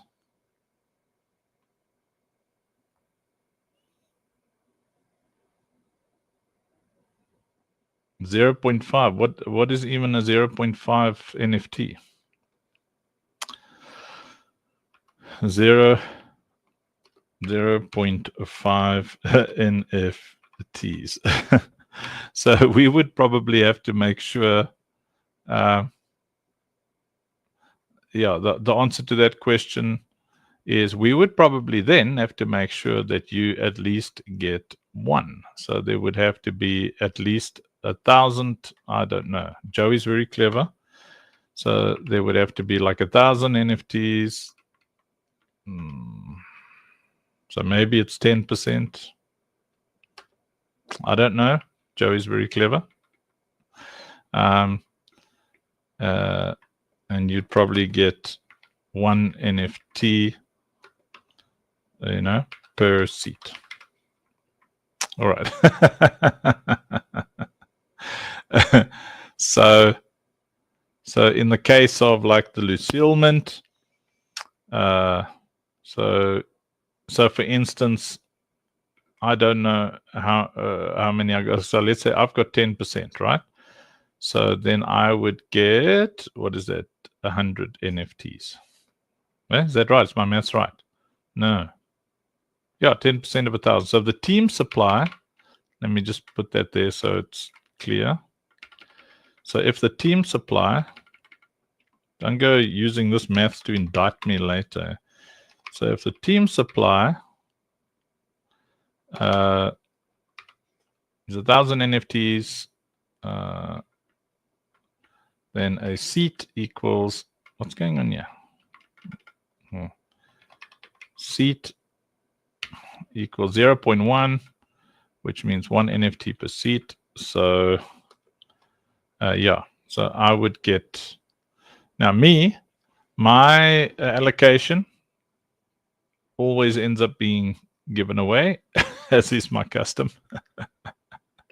I use my allocation for competitions and giveaways and airdrops, and so that means that anyway. Okay, so you're picking up this. So you'd get that plus percentage of not profit revenue.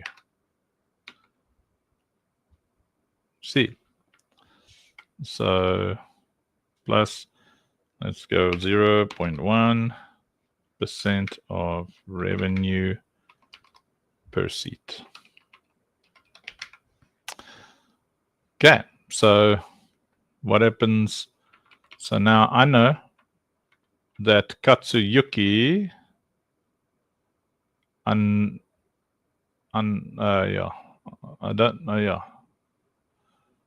don't know the maths there. I think there might be 20,000 of them. I think the supply might be 20,000, because I know that the Rothborn in the loot boxes from the Katsuyuki is going to be more than 100,000 NFTs there.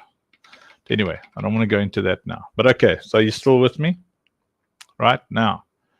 That is simple maths over there.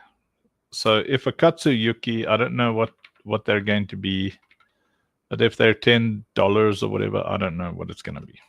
Anyway.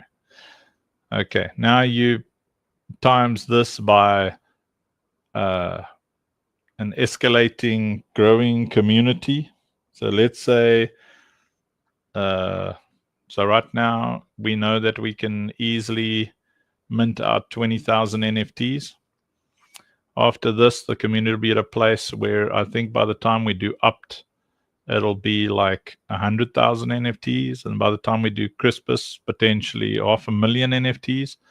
And then after that, it starts with some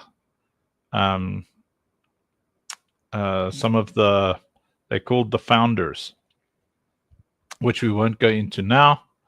But those would be like 1 million NFTs. So you would end up with like 0.1% of like 1 million NFTs and 0.1% of the revenue. You see, now that's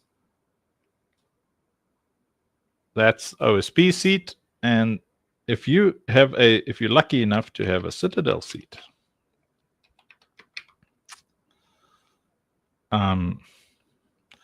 Citadel doesn't have its own profit system. There's no profit system in Citadel. Citadel just means that you now have a seat in every game that the Citadel team creates. PowerPoint, yeah. And the writing's just getting smaller and smaller. Sorry. Maybe. Okay, let me go. Let me do this.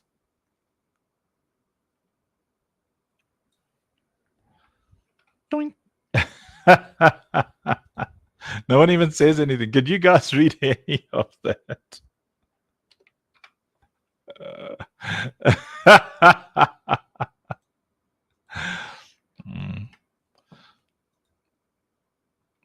Okay, so now let's quickly talk about.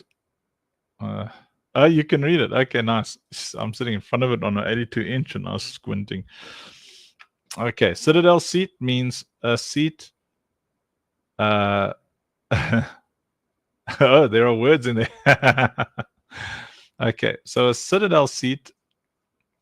So let's say Citadel.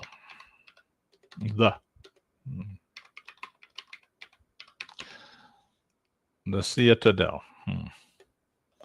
Also bearing in mind that there are many other. So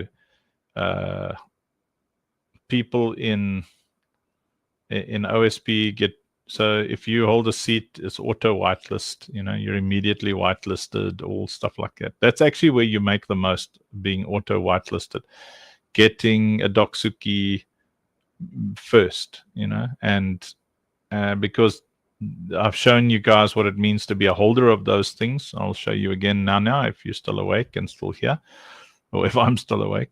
But holding different things gets you different airdrops. It gets you whitelist positioning. It gets you all.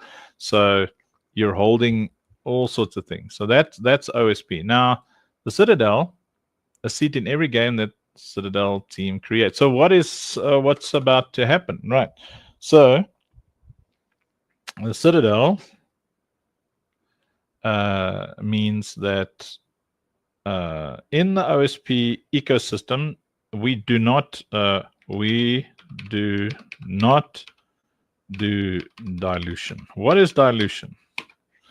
So someone says, okay, if someone with the Citadel seat is also getting a percentage of OSP, is also getting a percentage of, let's say, Hex Mythica, is also getting a percentage of Dank or whatever other games we build, does that dilute the revenue share of the particular game? No, there is no dilution because all of this is pre-planned. So the community share is in OSP specifically is 5.5%, which is 3.3% OSP community plus 2.2% Citadel. So in essence, a Citadel seat is just right now an expensive OSP seat until the next game comes, where you now have an auto seat in any game that we launch. So if you have 10 Citadel seats, you immediately have 10 seats in whatever game we launch, and so all games will have a minimum of 5.5. Now, Only Believe, which is huge, has 7. It's got 77 seats.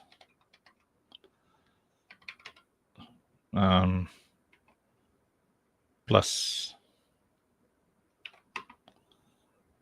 2 point, so plus 22 Citadel seats. You see, so we don't go past 100%. We don't dilute. We don't do the net profit thing.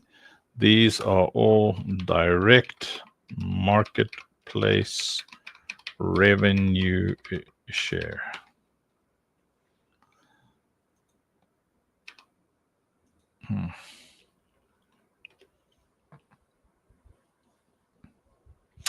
So how does investments in the actual CTL token and being holders of CTL token going to compare in comparison to seats? Okay. Right. So let's call that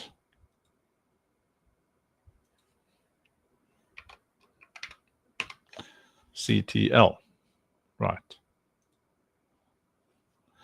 So CTL is a token. It's not a meme coin. It's a token.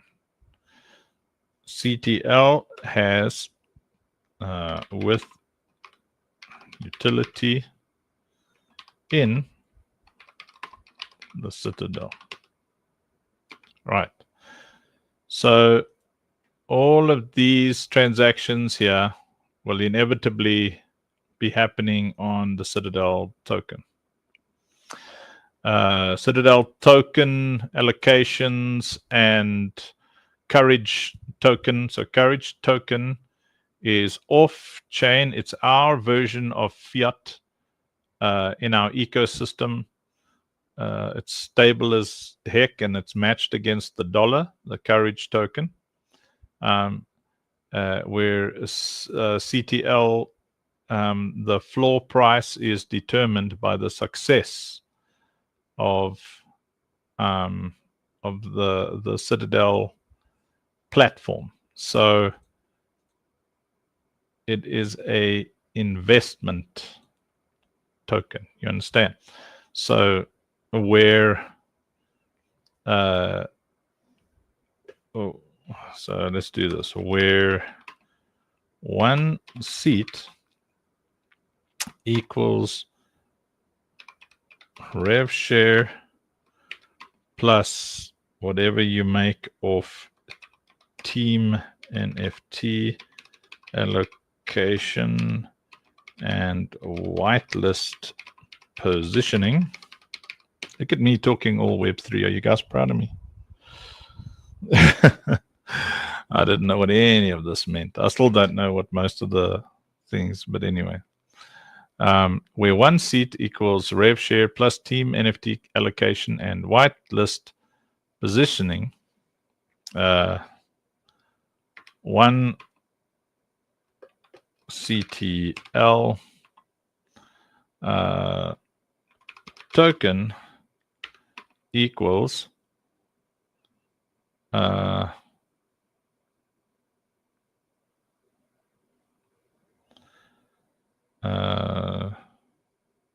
or rather is determined by market cap and utility. So typically when you buy the token, so everybody who has a seat has also got that dollar value of CTL. So if you paid dollars, if you paid $1,000 for the seat, there's a pre-sale value of that CTL, and now you have a seat plus you have that dollar value at pre-sale price of CTL. So anybody in OSP who bought a seat, you also have CTL token, right?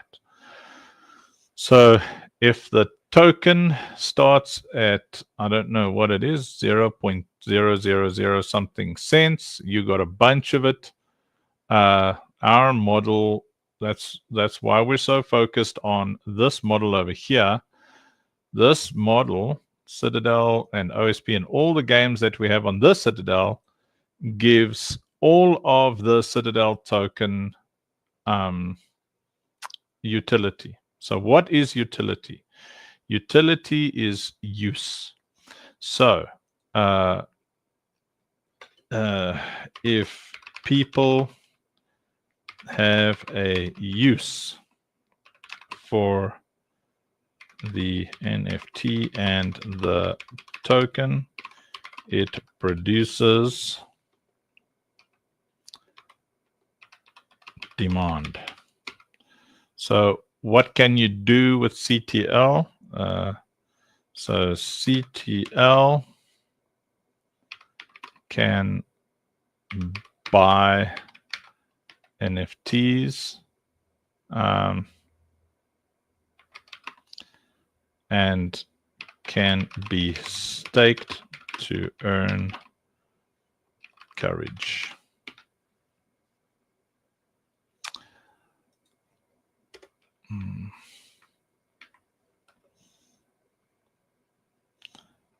Courage is the internal off-chain token, which can also be used to buy packs and NFTs. So that means that gamers who don't really care about Web3 will be they have to buy Citadel to buy packs. Look at that sued to buy. Me and my dyslexic typery. So they have to buy Citadel to be able to buy NFTs and stuff, or they earn courage, which is the sweat equity. That's the internal social sweat off-chain token, which will also be used to buy packs and NFTs. So you can stake your Citadel and be earning courage, and then you can buy things that can be placed on the marketplace where there is demand. So you wonder to yourself, what kind of demand would there be? Well, if we continue building and doing the things the way we're doing them, at 5,000 players, which is our first goal, when we arrive at 5,000 players, let me show you some other crazy maths. I hope your brains aren't dead. So if I'm just going to talk about OSP now. If OSP achieves 5K play, I think we're going to achieve like 50K, but anyway. Okay, if OSP achieves 5K players, number one,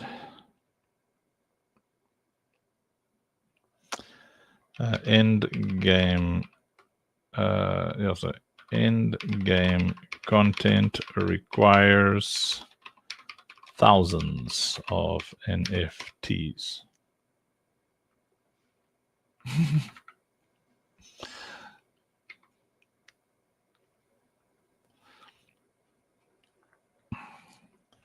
That means we already need 5 million NFTs on the marketplace.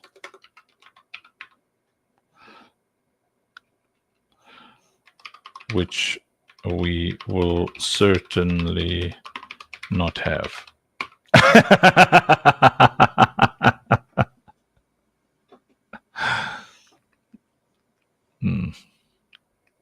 What does that mean?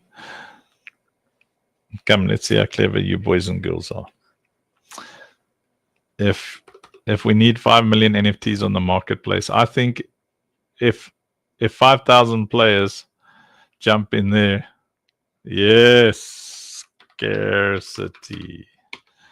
So scarcity plus utility equals value. Yeah. A lot of people are going to keep them and not sell because why? Why do you need thousands of NFTs? Well, in our infusion system, you can infuse any, which is what we're busy with raising money for right now. So yes, so you can do end-game content because so that gives you an infusion rating. Rating equals amount. So it's determined by amount of cards infused into a loadout.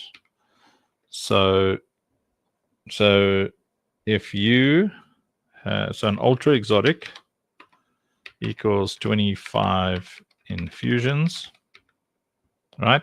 Because you can infuse 25 card NFTs into one NFT, and then it makes it more powerful. So ultra exotic with 25 fully infused ultra exotics equals 1 NFT with, I think it's 625, 25 times 25, 625 NFTs. I'll tell you why that's important in a second.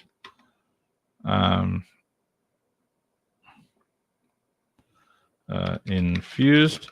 So it means that the IR, the infusion rating, equals 625. Right. See? Loadout will probably be around about 25 things. So what is a loadout? When you go and you want to go and battle higher level things, like right now you go fight Pyrothor. So Pyrothor will get more and more difficult. So let's go. Are you still listening? Are you guys still with me? Okay. So IR importance. All right.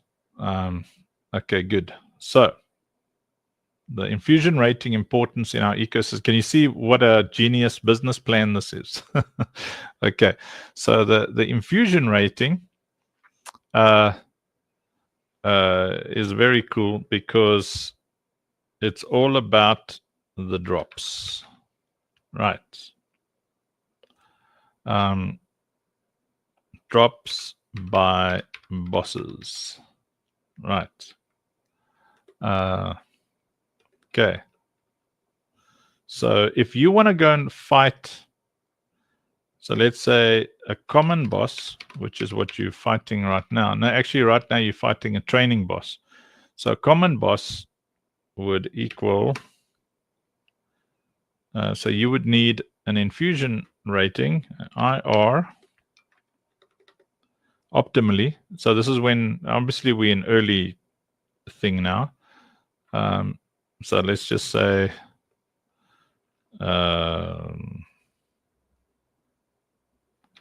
so story boss, which is normal, 0 infusion rating. So you could just fight with turrets and guns and anything that we give you. So you'll get away with the noob stuff.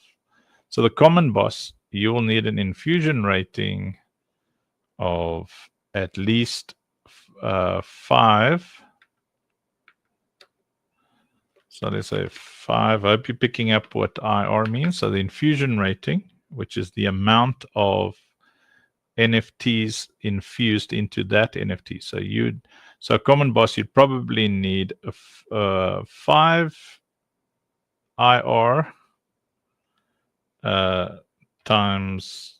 So you'd probably need at least times 25 equals 125.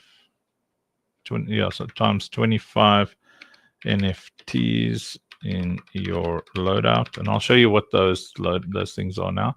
So 5 IR times 25 in your NFTs in your loadout equals, what's that, 125, eh? 125 IR. So if you want to go and take on a common boss to drop a common NFT, thus, okay, so common boss drops a common NFT. See, you're going to need to have 125 cards already, NFTs infused in there. So you're collecting them by killing this and that. So the story boss drops so I'll put it over here. Normal drops commons. Yeah, sorry, yeah, drops commons with a chance, very low chance for a rare. Okay. Drops a rare with a chance for a legendary. See?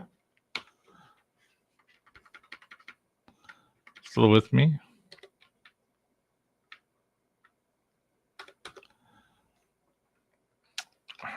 Rare boss. So this is just, you know, what we nickname them. Drops a legendary NFT with a chance for a exotic. And these are actually keys, but I want to go to great. Okay, so then a legendary. See, then exotic, then ultra exotic. So an ultra exotic has a chance as a boss. Sorry, let me go to the UE boss, the European Union boss.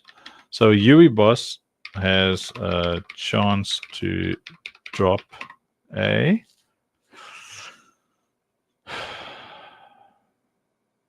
prestige. Prestige is a fully on-chain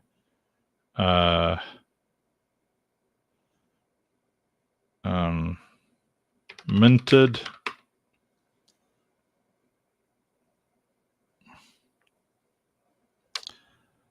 uh, 25 yeah, 625, yeah, 625 IR NFT. So you would have, so prestige is what players will want to kill. Okay, so are you still with me? So you want to get to kill a ultra exotic boss, because the prestige is a fully on-chain minted 625 infusion rating, which means it's got 625 NFTs changing the amount of damage it does, the crits, the heals, whatever it is. Okay. So loadout, so understanding loadout, because what I'm explaining now is what produces the demand for thousands of NFTs in our ecosystem. Okay, so your loadout. Oh, nice. Day 129, 871 to go. Let's go. Joshua, so awesome. I'm so glad I met all of you. You're all so amazing. Like really amazing. All right. Are you ready for this? Okay, so your loadout would be, so you got your turrets. Okay. Probably 12. Maybe 14. I don't know. Right. Then you have handgun,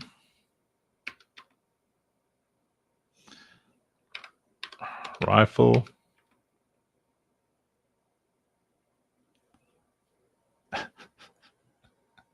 a loadout. I take a load.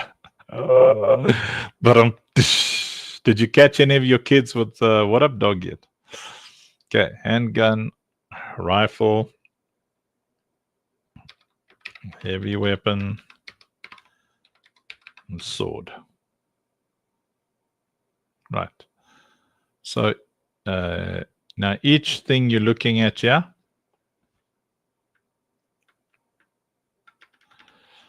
let me stay consistent with my capitals here.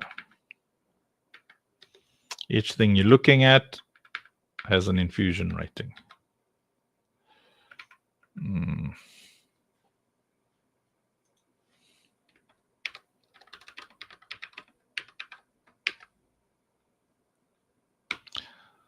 So each one of these things has its own infusion rating. Whoopsie daisy. So the infusion rating is how many NFTs are infused into that thing. So if the infusion rating is 5, it means that 5. If it's an ultra exotic with an infusion rating of 6, it means that the guy with the legendary card, which can handle 15 infusions, because they go up by 5. So common, you can infuse 5. Rare, you can infuse 10. Legendary, you can infuse 15. Exotic, you can infuse 20. Ultra exotic, you can infuse 25. So if a guy rocks up there and he has a legendary with an infusion rating of 3, and you rock up there with your common and it's got an infusion rating of 5, then your common NFT is more powerful, most likely, than his legendary NFT because his infusion rating is 3, which means he's only cranked it up, by 3 NFTs. Okay, so then what have we got here? Then we got helmet.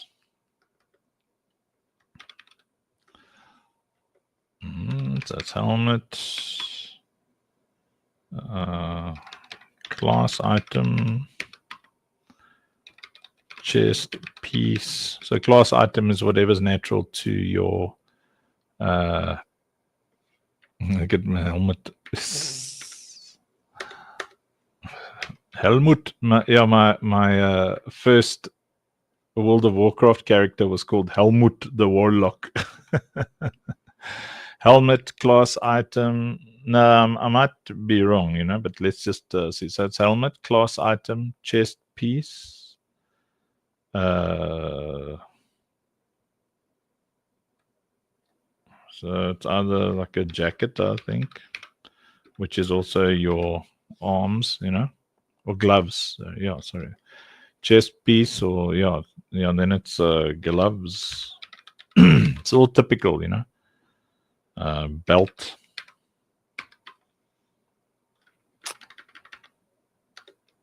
Belt, pants, which can be a dress, I guess, a skirt,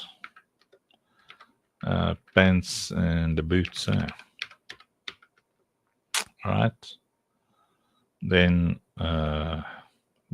it's your they called your soulbound or soul tie abilities. I think it might be 3, maybe. Can't remember. Right, so you got your turn. Then you've got your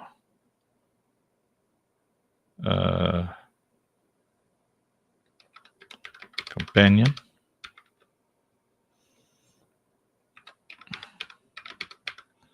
Ecovant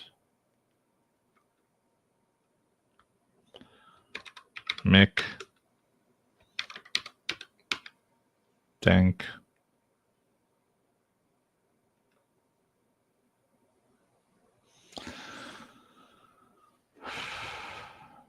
then also on your mech it's the same. Helmet, class, item, chest piece, gloves, belt, pants, boots. I think there's a possibility, we're still working out how we'll do this, but there's a possibility that a mech uses the same handgun, rifle, heavy weapon, sword that the Ecovant does. Remember, the mech is like, 50 times bigger than your. Well, these are all actually echoes. All of these things. So it's your droid.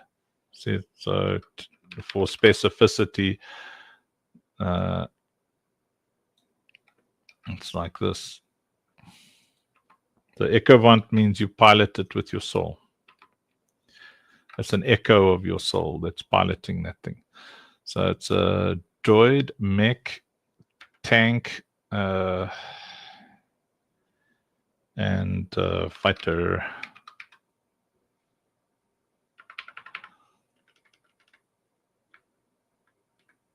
Well,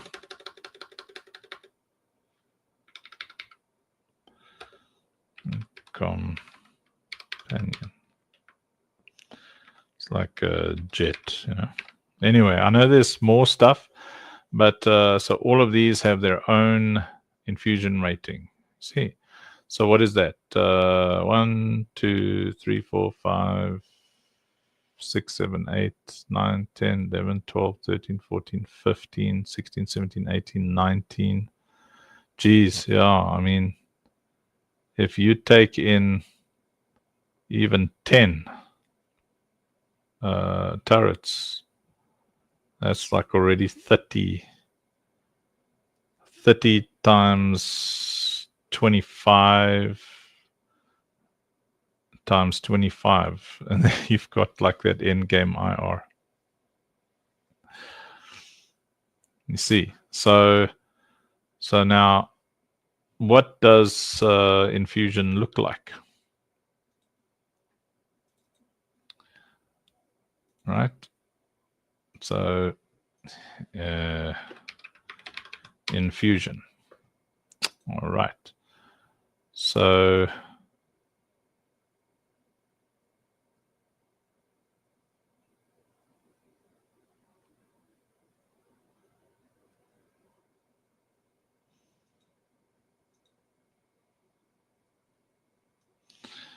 please hold. Okay, so let me see if I've got any pictures of NFTs. Yeah, make life easier for us.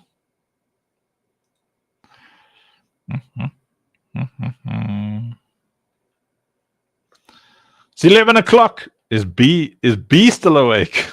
It's 10 o'clock for B. Okay, let's have a look here. Sorry, I'm just trying to. Why does it want to open? B, too cute, man. Sorry, I think I have to close something to be able to open something. What? How do I close that? There we go.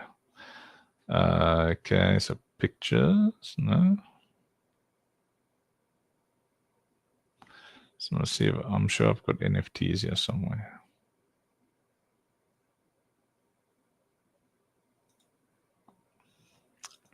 Excuse me.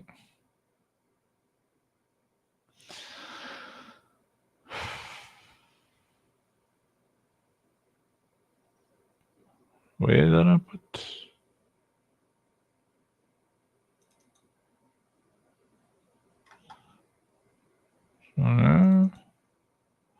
Okay, nice. At least I've got a Lucille.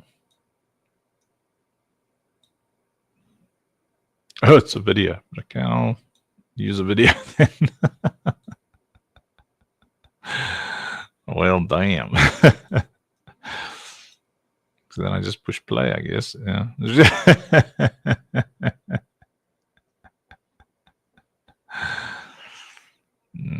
Okay. Just want to find another Couple of NFTs here. Where's the? It'll be in pictures. Heroes of Africa. I'll show you what we're about to hand out for free. Don't tell anybody.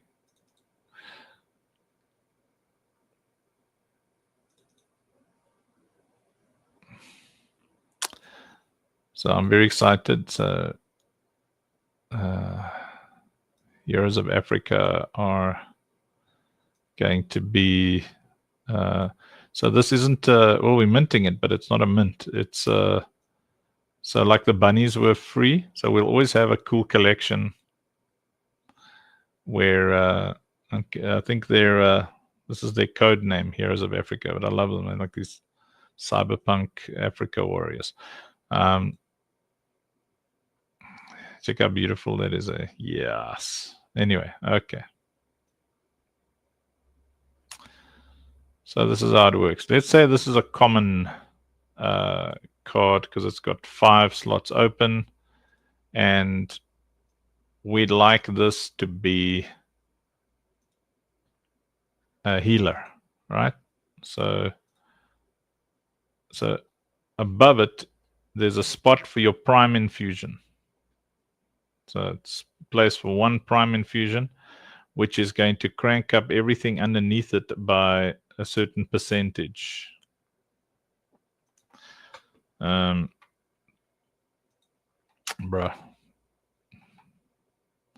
So let's just do this. It's the same one. Whoopsie daisy. Obviously, I have favorites. 2, 3, 4. Okay.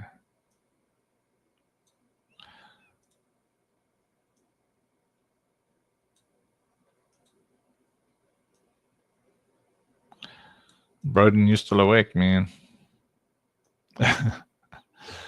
Twisted so funny. It's our secret. Nice. Us and Bailey. Yeah, me too. I'm starting to like narrate myself to sleep here. That was in videos.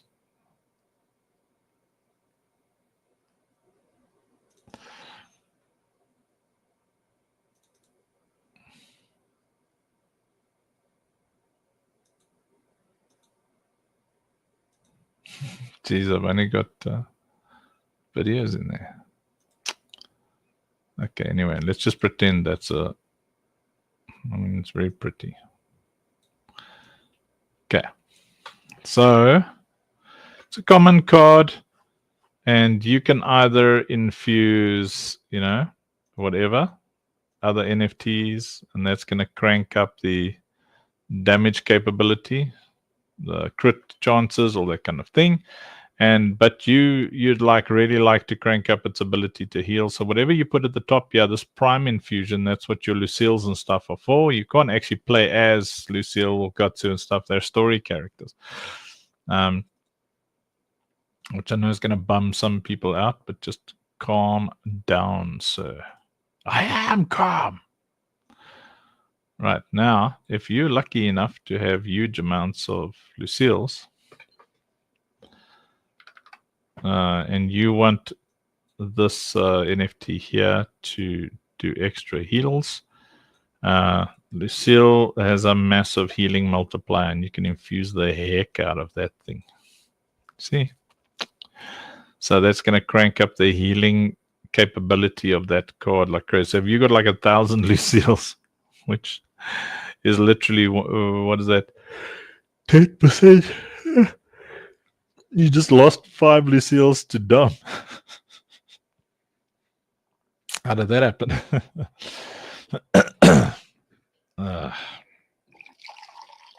Anyway, so you want to, once you understand the infusion system, you're going to want to be buying the things.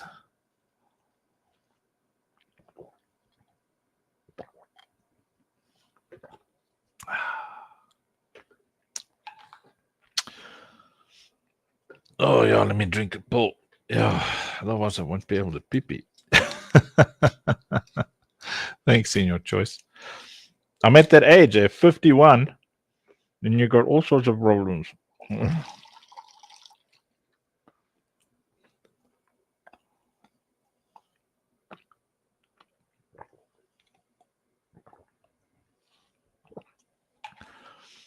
Twisted,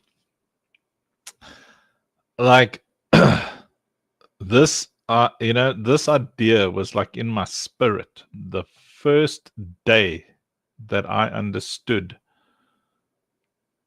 the worth of my World of Warcraft inventory in like 2005 or something.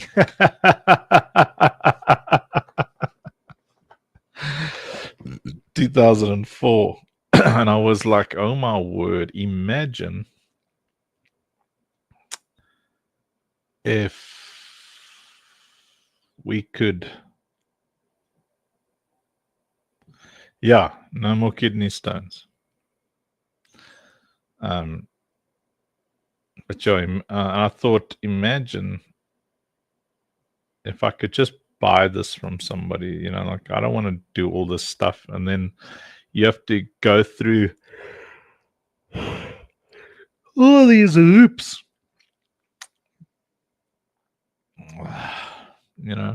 to buy stuff.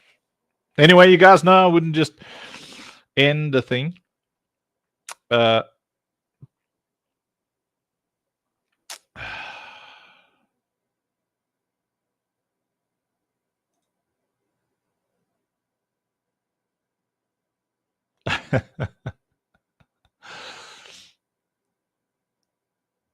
What are we saving this as?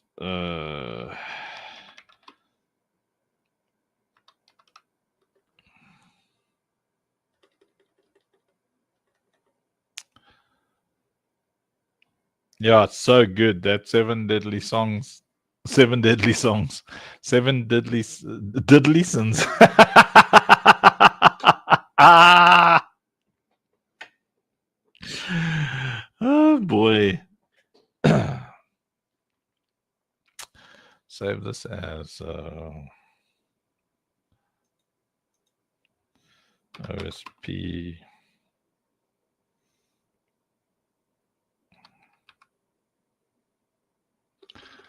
Investor.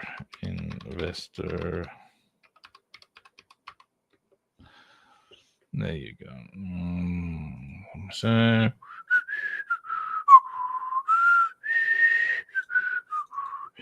126 people watching on all the other thingies, 215 watching on the arena. Love you all. Please don't eat your own poo.